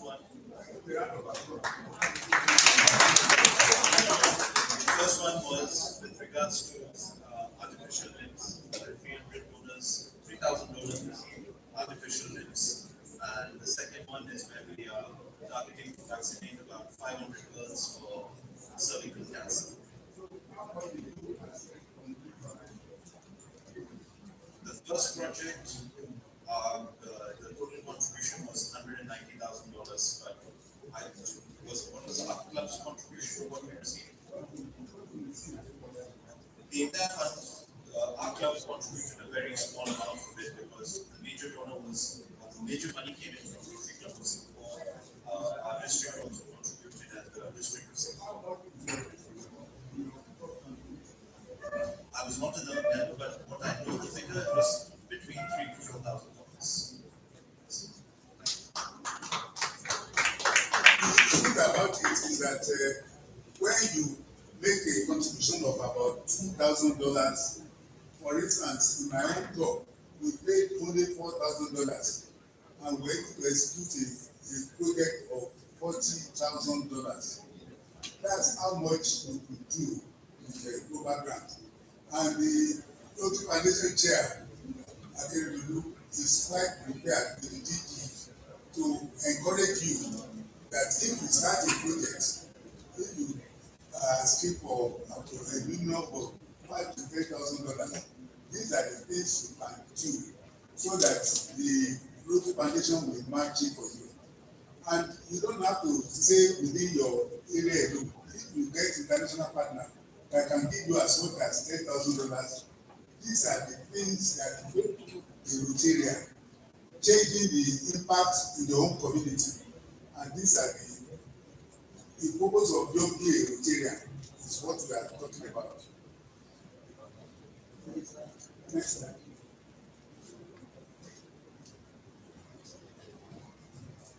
Because of the problem we think we have, we'll be trying to see what the district can do to make you perform, so that you too will be able to do a lot of global grant. It's not enough for only the number of property global grant. They can be counted on finger tips in this part of the world. That shouldn't be the case. There is no reason why any of you cannot do global grant.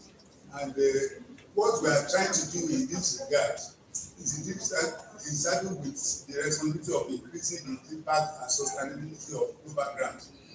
It is to connect Rotary and Rotary clubs to mentors in areas of focus so as to increase the understanding of global grant management. And you might wondering, how are we doing this?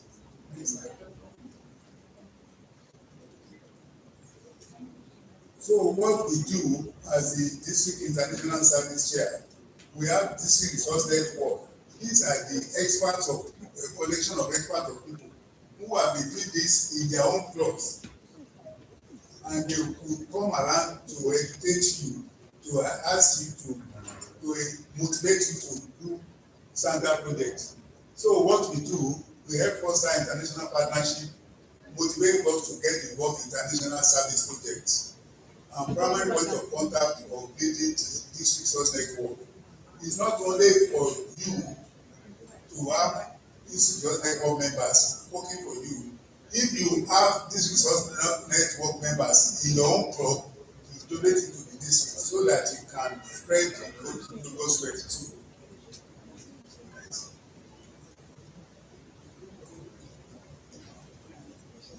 So how do we achieve all this? You organize a workshop to train the trainers and create an awareness at what we call presentations, which we are not able to do the last year. This year, we have to work together with the district governor in the next year to make sure that during the presentation in what we call presentations, whereby we come closer to you rather than you coming to the district. Because coming to the district, you find that that's a challenge most of the time.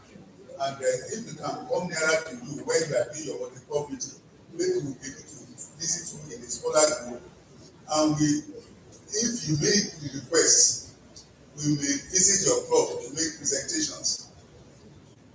So most of the things we do in the district too, we try to include DRNA capacity building in these meetings. We promote success stories to motivate you, so to make sure that you too can do it. And we refer experts to DRN progress reviews at District Resource Network. And at this time, when we are doing the trainers, we would like some of you to present yourself, to avail yourself if you are enthusiastic enough, so that you too you can be expert. We can train you so that you can make sure you do a similar thing in your own club.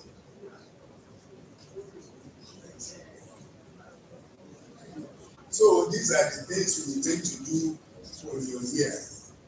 And we are trying to do it this year, so it doesn't have to be next year that we are going to continue. But the most important thing is for you to get the message that part of the 3 important things of being efficient in your club is to contribute to Rotary Foundation, and when you contribute to Rotary Foundation, that's half of the problem solved. We expect to take money from the Rotary Foundation like there's no Rotary club that has done. And when you do that, you're able to impact on your own community and make a change, a lasting impact. This is why you want to be, because you are the president with a lasting impact. Is that not what the DG said yesterday? Are you not? Yes. Thank you. So what are the questions you think that will make you to be a club that will be able to do a global grant next year?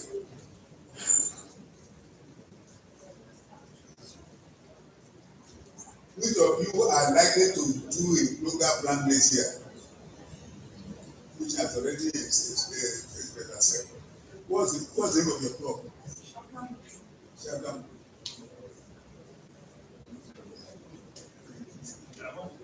PGC, I want to do it for the projects we are looking for.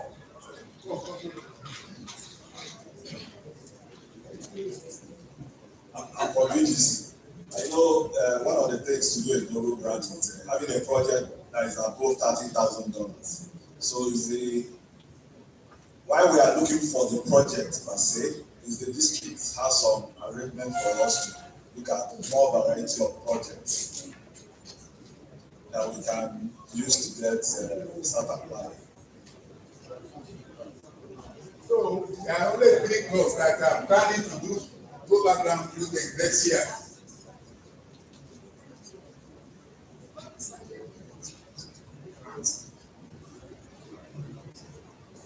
Again, when you start global grants, it doesn't have to materialize that particular year. What is a continuous process? Once you start it in your club, once you become an expert, then you be able to do it on almost on a yearly basis. But you have to start somewhere. You need to be interested in doing it. Is there anybody that you think in your own club that you think you are not competent enough to do global grant this year?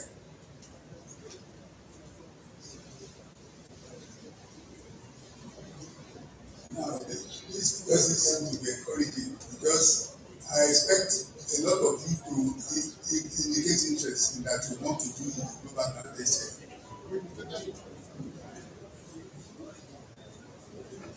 Hopefully, during before the end of the year, we still go around and I need to see a commitment more convincingly.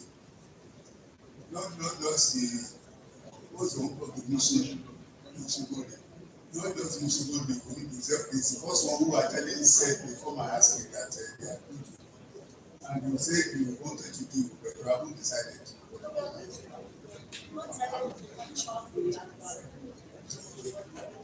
Have you decided on what you want to do?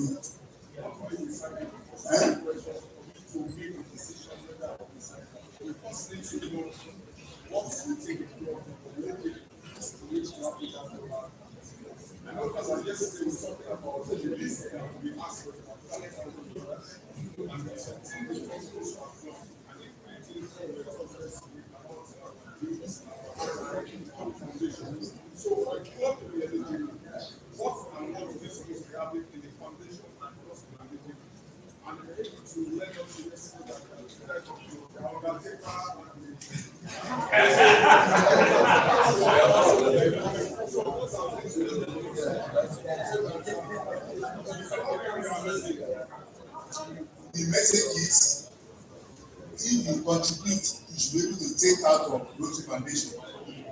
And you've done your own part, you've contributed enough.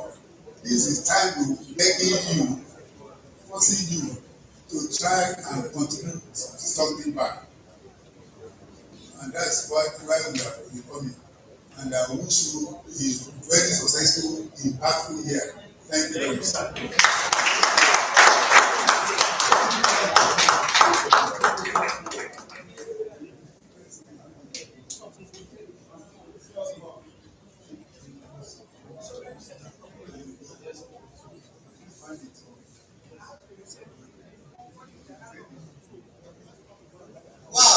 you very much, my PDG. That was very swift. In fact, I didn't need to get up to say time up. Yeah, that was so nice. Please appreciate him again. Thank you very much. Thank you, my PDG.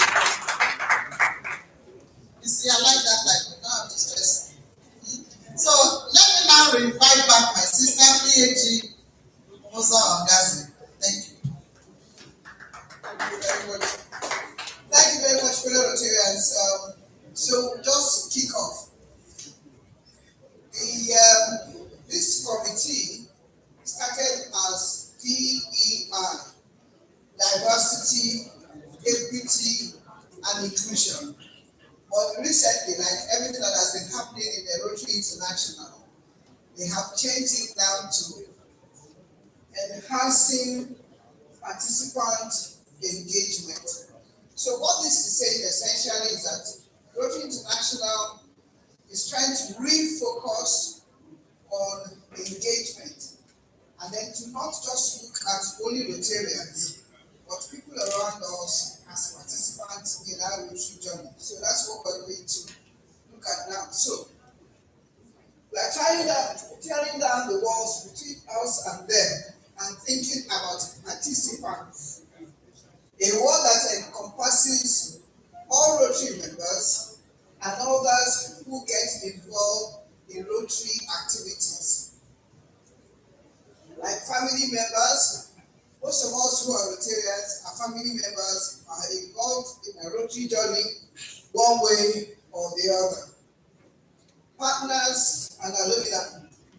And we're making participants central to what we do, which means we are being proactive, asking people how they want to engage with us, and making sure they know that we value their participation. So that's the focus now, not just in diversity for the fun of it. We are looking at ways to measure member engagement and satisfaction. Again, anybody who has gone to RLI will know that we have the membership satisfaction survey. How many of you are aware of this? Membership satisfaction survey. How many of you are aware of it? Please, can we raise our hands? Please, it is important that we do this. We must know. You will be shocked when if you go to RLI, you get the form. You will be shocked at what you will get when you do this. When you do this, you discover that there are things in your club that a lot of people don't like. But you're not even aware that they don't like it. If they don't like the food, if they don't like the venue, and all sorts of things. So we know that when our members don't find their experience to be personally or professionally relevant, they go elsewhere. So for you to retain your members, you must make sure that membership experience is a plus. So Rotary International determines how we can deliver better value and give people more reason to stay in Rotary. Next slide. It is important that our clubs reflect the communities we serve. So if you are in your community, your club must reflect, they must show the kind of things that the community would benefit from. You must also have members that reflect in a university environment, for example. The expectation is that you have more of lecturers and people of that background. So it must reflect your society. Many clubs ensure that their membership is diverse in terms of profession or industry. But what about other forms of diversity, such as age? I know that we don't have what we used to have before. Before, we used to have clubs where the age disparity is so much. You have the old, and then you have the younger people. But I think clubs are being a little bit more intentional about keeping the age close. So, but if you have only young people without the older people to steady the tide, you might have problem.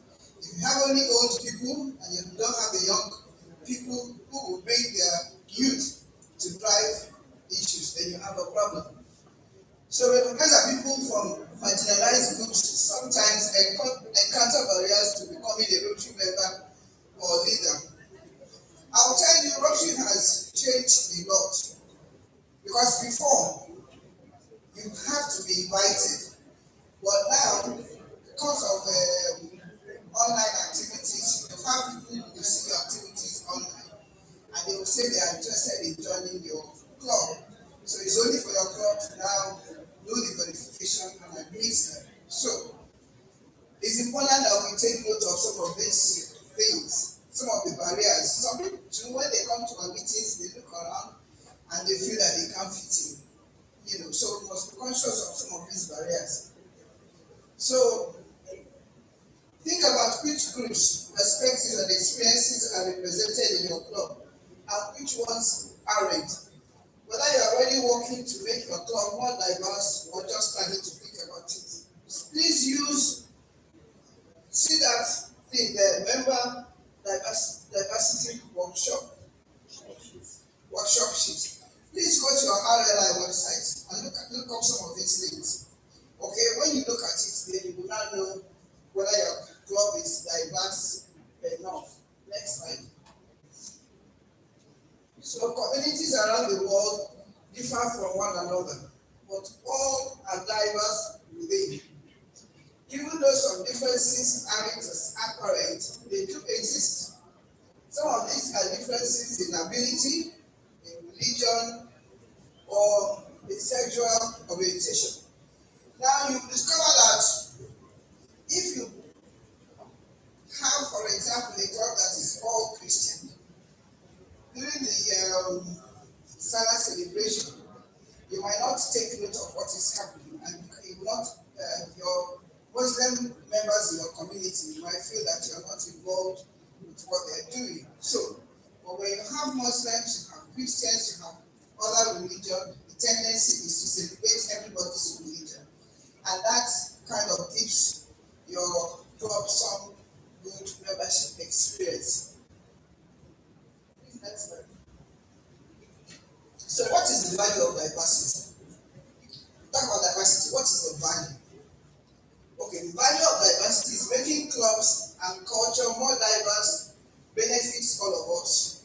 If you have an all Igbo club, if you have an all Yoruba club, if you have all Hausa or whatever tribe, you're not getting the full benefit of membership.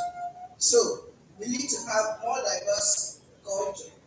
Members of diverse clubs have more opportunities to work with and learn from people who are different from them. I'll tell you, in my club we have somebody who has a sight challenge. And one of the things that it has done in our club is that it has made us to be more aware of challenges that has to do with disability. It has also made us more aware of doing things that will include people with those disabilities. Okay, so if you have only people who are the same way, it can also limit the kind of projects that you can do. So this kind of diversity can help when you're picking your projects. We can all take this variety of perspective, experiences, and backgrounds make our club more vibrant. So people are coming up with ideas, okay, from their own perspective. So we can all take part in inviting people with different backgrounds and perspectives into Rotary. In the scenarios that follow, practice making choices that lead to a more diverse club that truly represents your community. What this is saying in simple language is, when we're inviting members, let us be intentional. Let us say, what value will this person bring to our club? Not just making up the number, but do we have somebody who has this perspective or idea in our club? And if we don't have, can we be more intentional about it? So what is your role in diversifying your club? As you meet three people, decide how to respond as a member of a global organization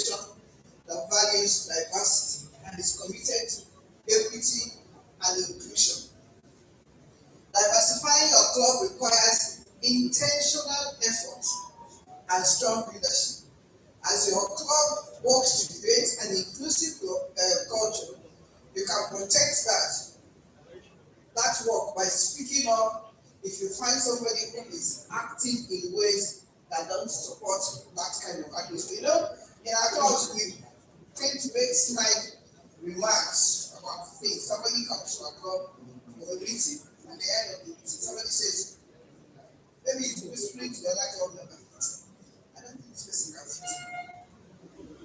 But you know that the person will have out. Okay? So we have to be very careful. And if we see that there are people who make remarks or make people who come to our club uncomfortable, please let us firmly but quietly correct them that that is not the way to act. Next slide. So next slide. Next one. So I want to talk about the unconscious bias. When we encounter people who are different from us, our unconscious biases can affect our assumptions and interactions. What is an unconscious bias? What is an unconscious bias? Can somebody just?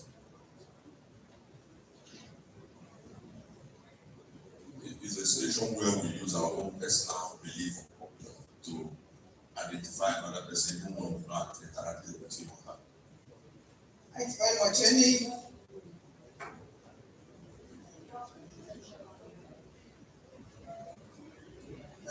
For me, it's stereotyping.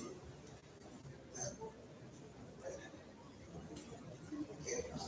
This is the last one because I'm tired. This is not RLI.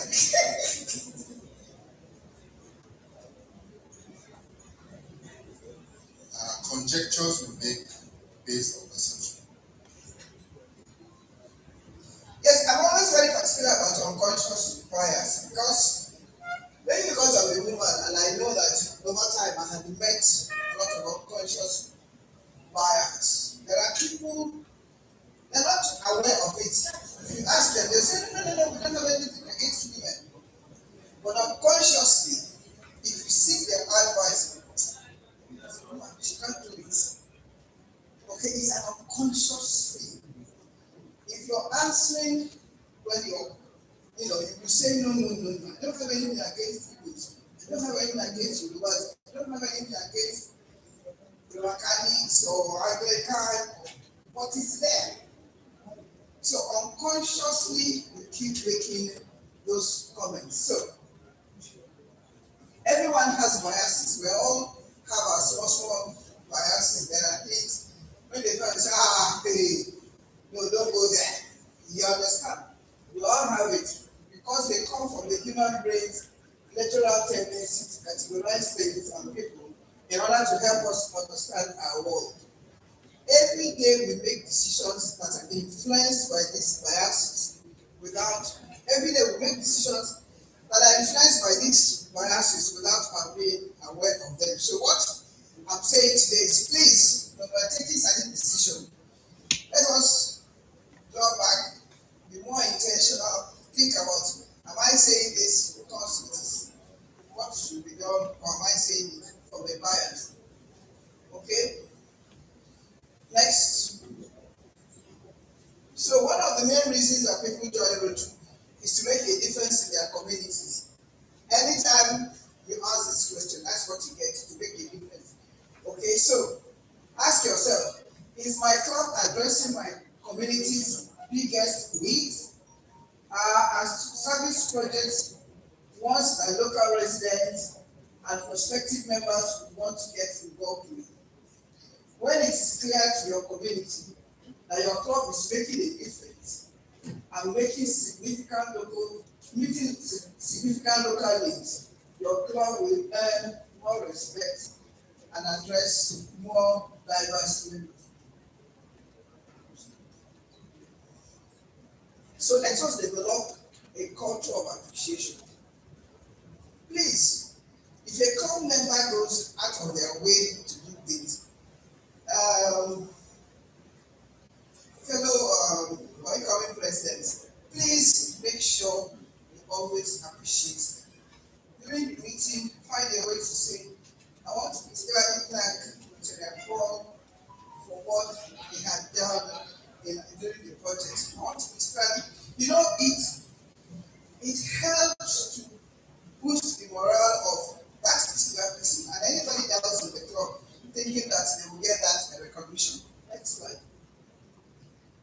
So we have questions to ponder. As your club makes progress in becoming more diverse and inclusive, consider these questions. What would our club be like if we are more diverse and inclusive? What would we gain by being more diverse and inclusive? What's preventing us from diversifying our club if the club is not diverse enough? What is one thing we can do to diversify our club and make it more inclusive? And of course, tell the world, be proud of the steps your club has taken to provide a diverse and inclusive environment. And please, for this Rotary, anytime you feel you need somebody to give you a talk on this, I think I'm available as long as it's not physical. Okay, as much as possible, I can do it online. But we want to really work on this Rotary here. Next slide. So, thank you.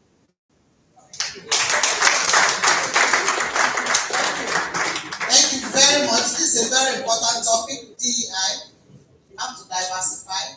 You have to be equitable and create inclusion in everything you do within your club and outside your club. Thank you very much. We appreciate you. Thank you.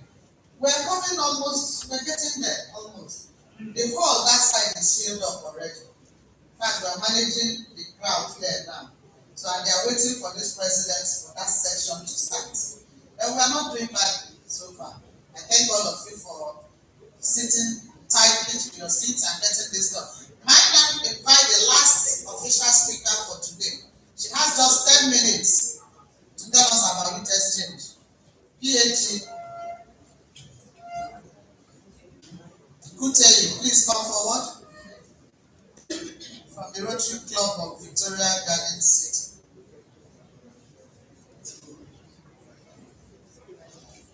After that, your ages are waiting to meet you. Some of the ages are already in the hall, waiting to meet their presidents. So you get to know them because they will be a major part of your year. Your ages, your zonal coordinators. Thank you very much.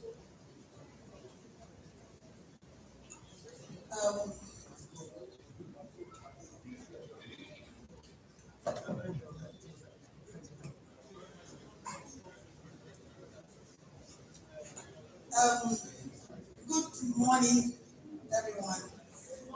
Good morning. Is it afternoon? Okay. Good afternoon, my district governor and every other district leaders. I'm going to be very brief. This topic is, can I have this? Go to accept me. 2.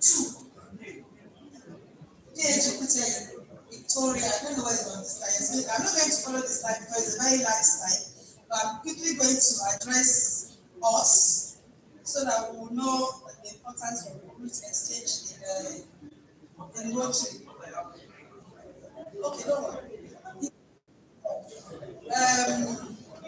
Youth exchange is an international youth program. Hello? Okay, great. Rotary Youth Exchange is under youth as a whole. In every program that we do in youth, we do Ryla, Interact, Youth Exchange, and all that.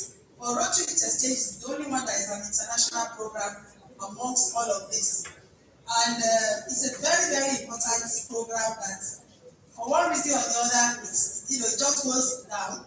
Even when we address the president every time, some of you still don't understand what it's all about. So I'm going to quickly brief us and let us know what we are expected to do as presidents.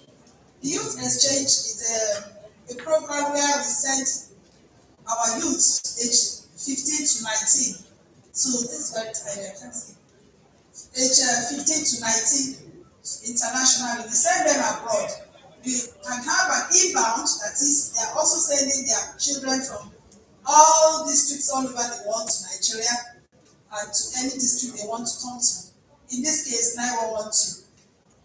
And we also can send our kids 15 years to 19 to an international program. And some, it might be short term or long term. The short term runs from 3 weeks to about 3 months, not more than 3 months.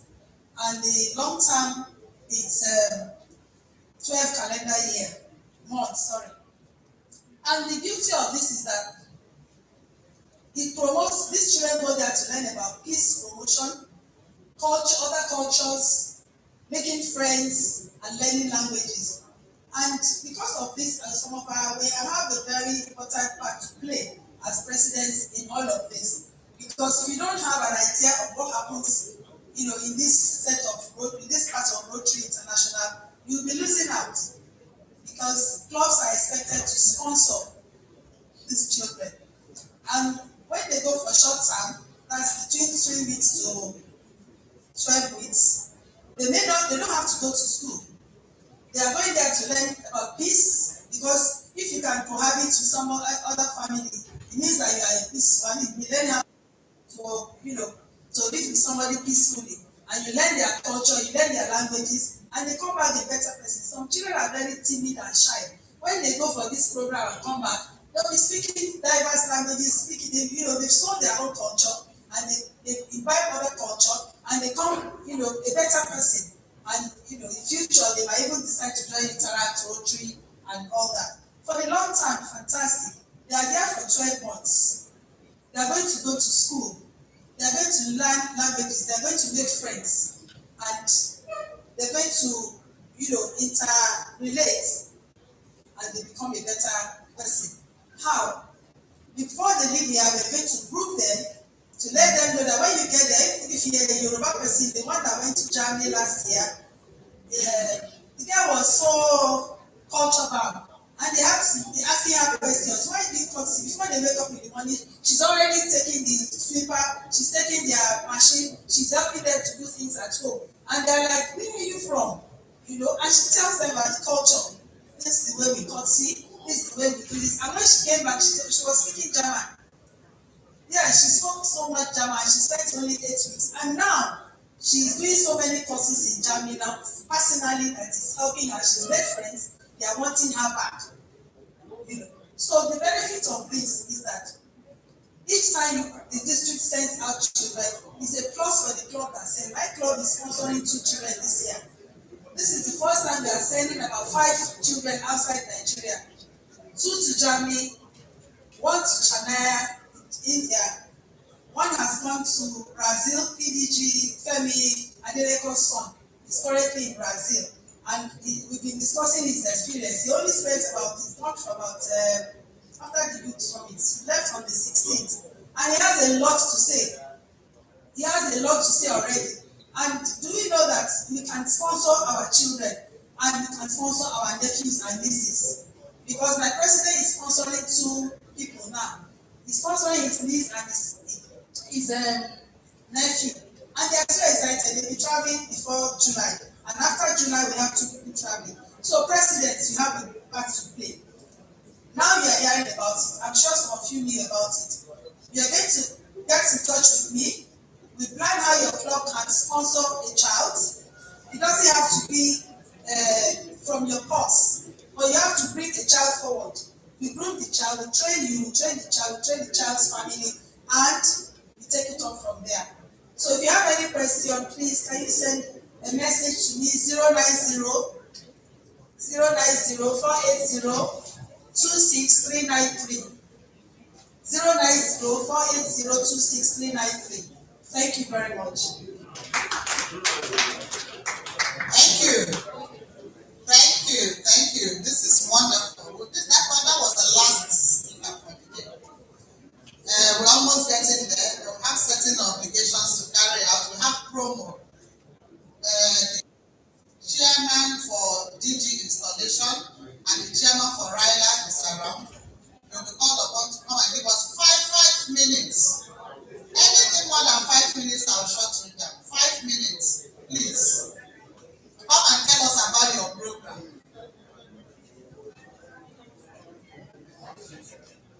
Okay, Ryla is coming forward. You want to be number 1. Ryla.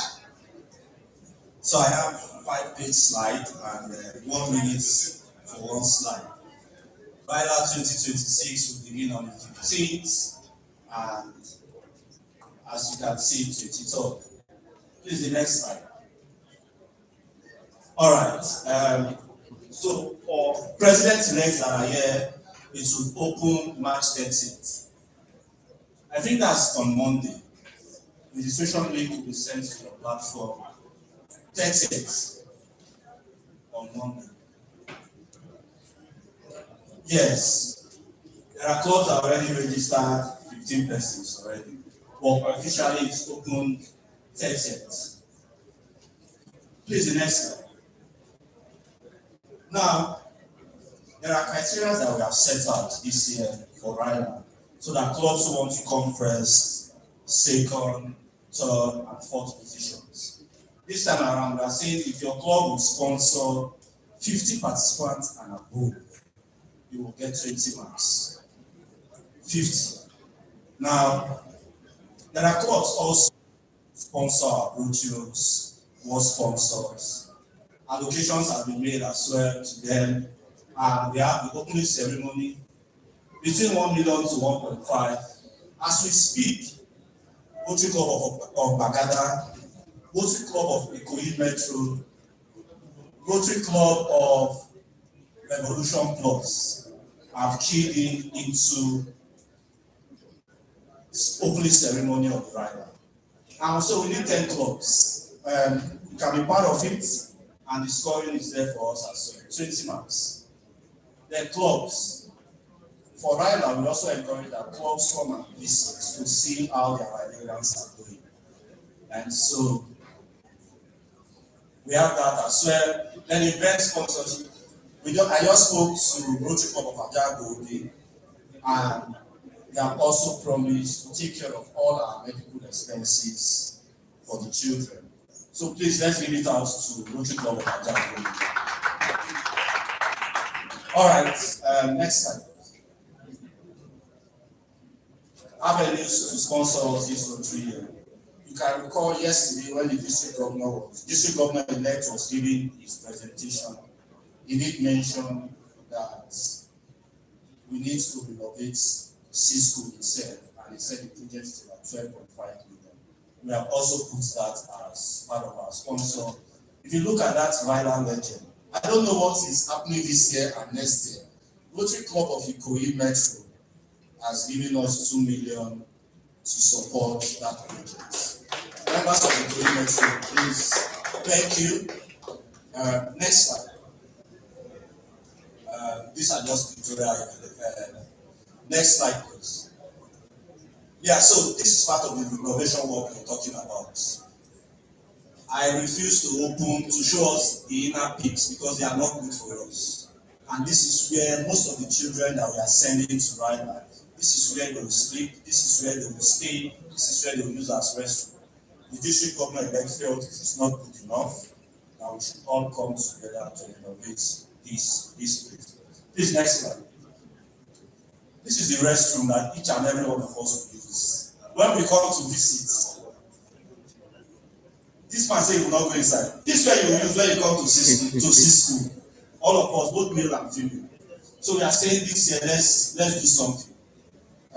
The club has showed interest, Rotary Club of Mende meets to renovate this so that when it comes, that 9 days, that please, that's my club. Let's give it back. All right, the next slide. You can see how beautiful the bed will stay.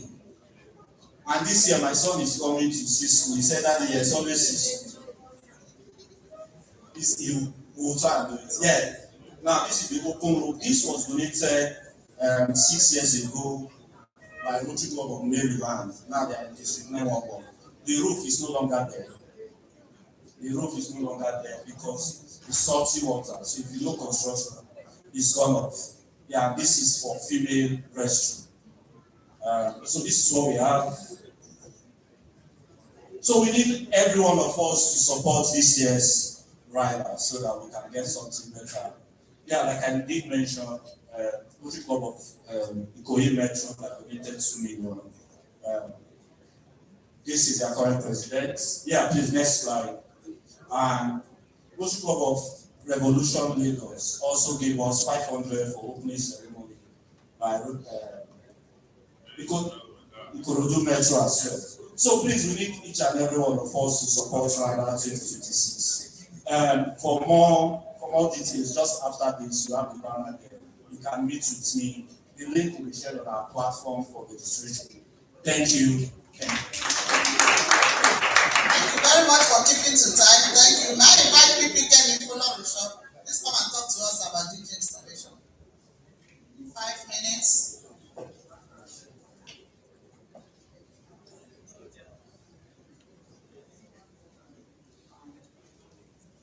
Thank you. Good afternoon, everyone. My name is Past President Adekemi Oladifonorusho, and I'm from the Rotary Club of Ikota Metro, and I'm also the installation chair for the installation. Sorry, please the slide. Thank you. As you can see, the convener himself, which is the district governor-elect, Rotary Adeniji. He is the third district governor for District 9112, come 4th of July 2026. Next, please. The event date, next, please. The event will be coming up at Harbour Point in Victoria Island. And we expect a lot of us that has already booked our tables. Some have already booked. Some are saying that there's still time. We've been explaining that there's no time. We are already in March, and we're already at the end of the month of March. We are approaching the month of April, and the event is in July. Next slide, please. So this is the floor plan for the event. For the clubs that had already paid for their tables, a table of 10, they had already been marked out from A1 to A10. So if your club has not paid yet, please make sure that you get back to the club with the information. It is very important, because we don't want situations where people say they didn't get enough space.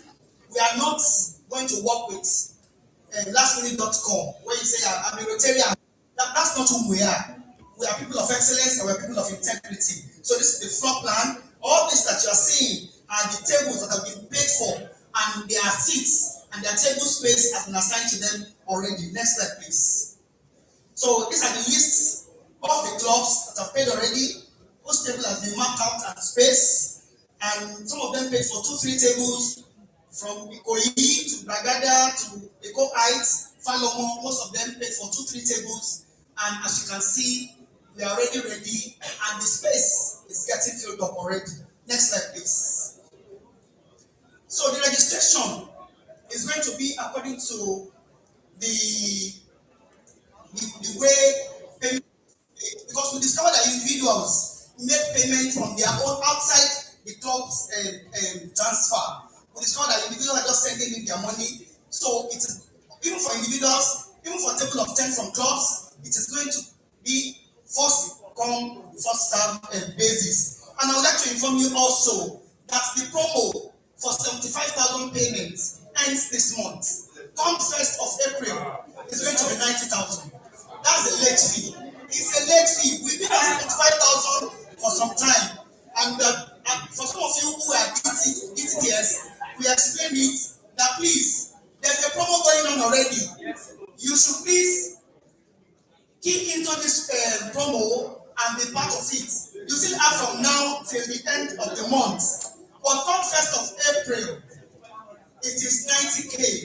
Thank you. I'm going to leave the floor for the icon chair to please explain further.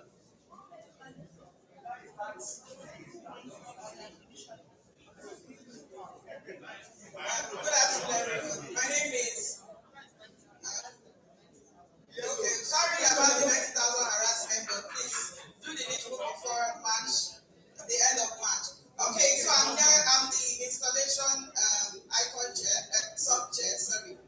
So I'm trying to set up the platform for people that want to support the installation. 1,750,500. So far, again, Rotary Club of Ikota Metro is topping the chart with 5 persons that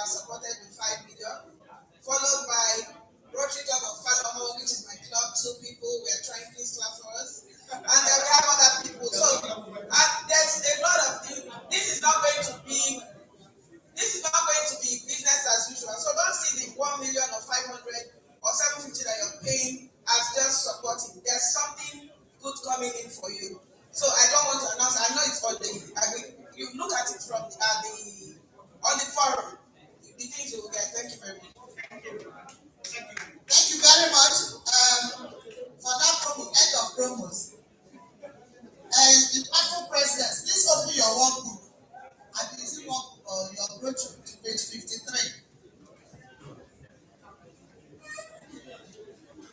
Page 53, where we have the songs. Are we there? Please stand up. Let's liven up a bit. There's not been this a good event. Yeah. Let's read. Let's try and helping hand. It has a lot to do with what we are going to be doing as club presidents. So I start the song like this. I like to give a helping hand. Want to go. I like to give a helping hand and join the brotherhood.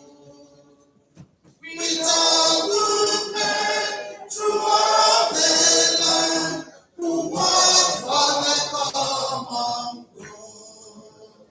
Rotary, Rotary,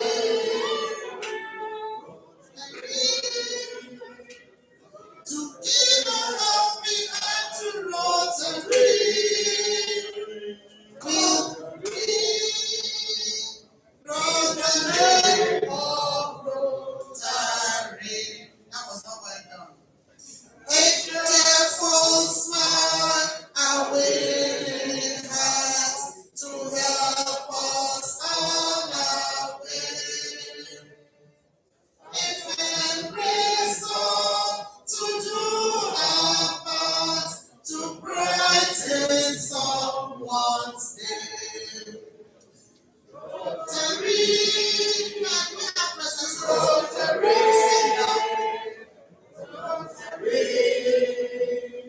To give a helping hand to Rotary, with the men of Rotary. A helping hand, a willing heart is just all what it takes to reach out to tell someone there's not through Rotary. Rotary, Rotary,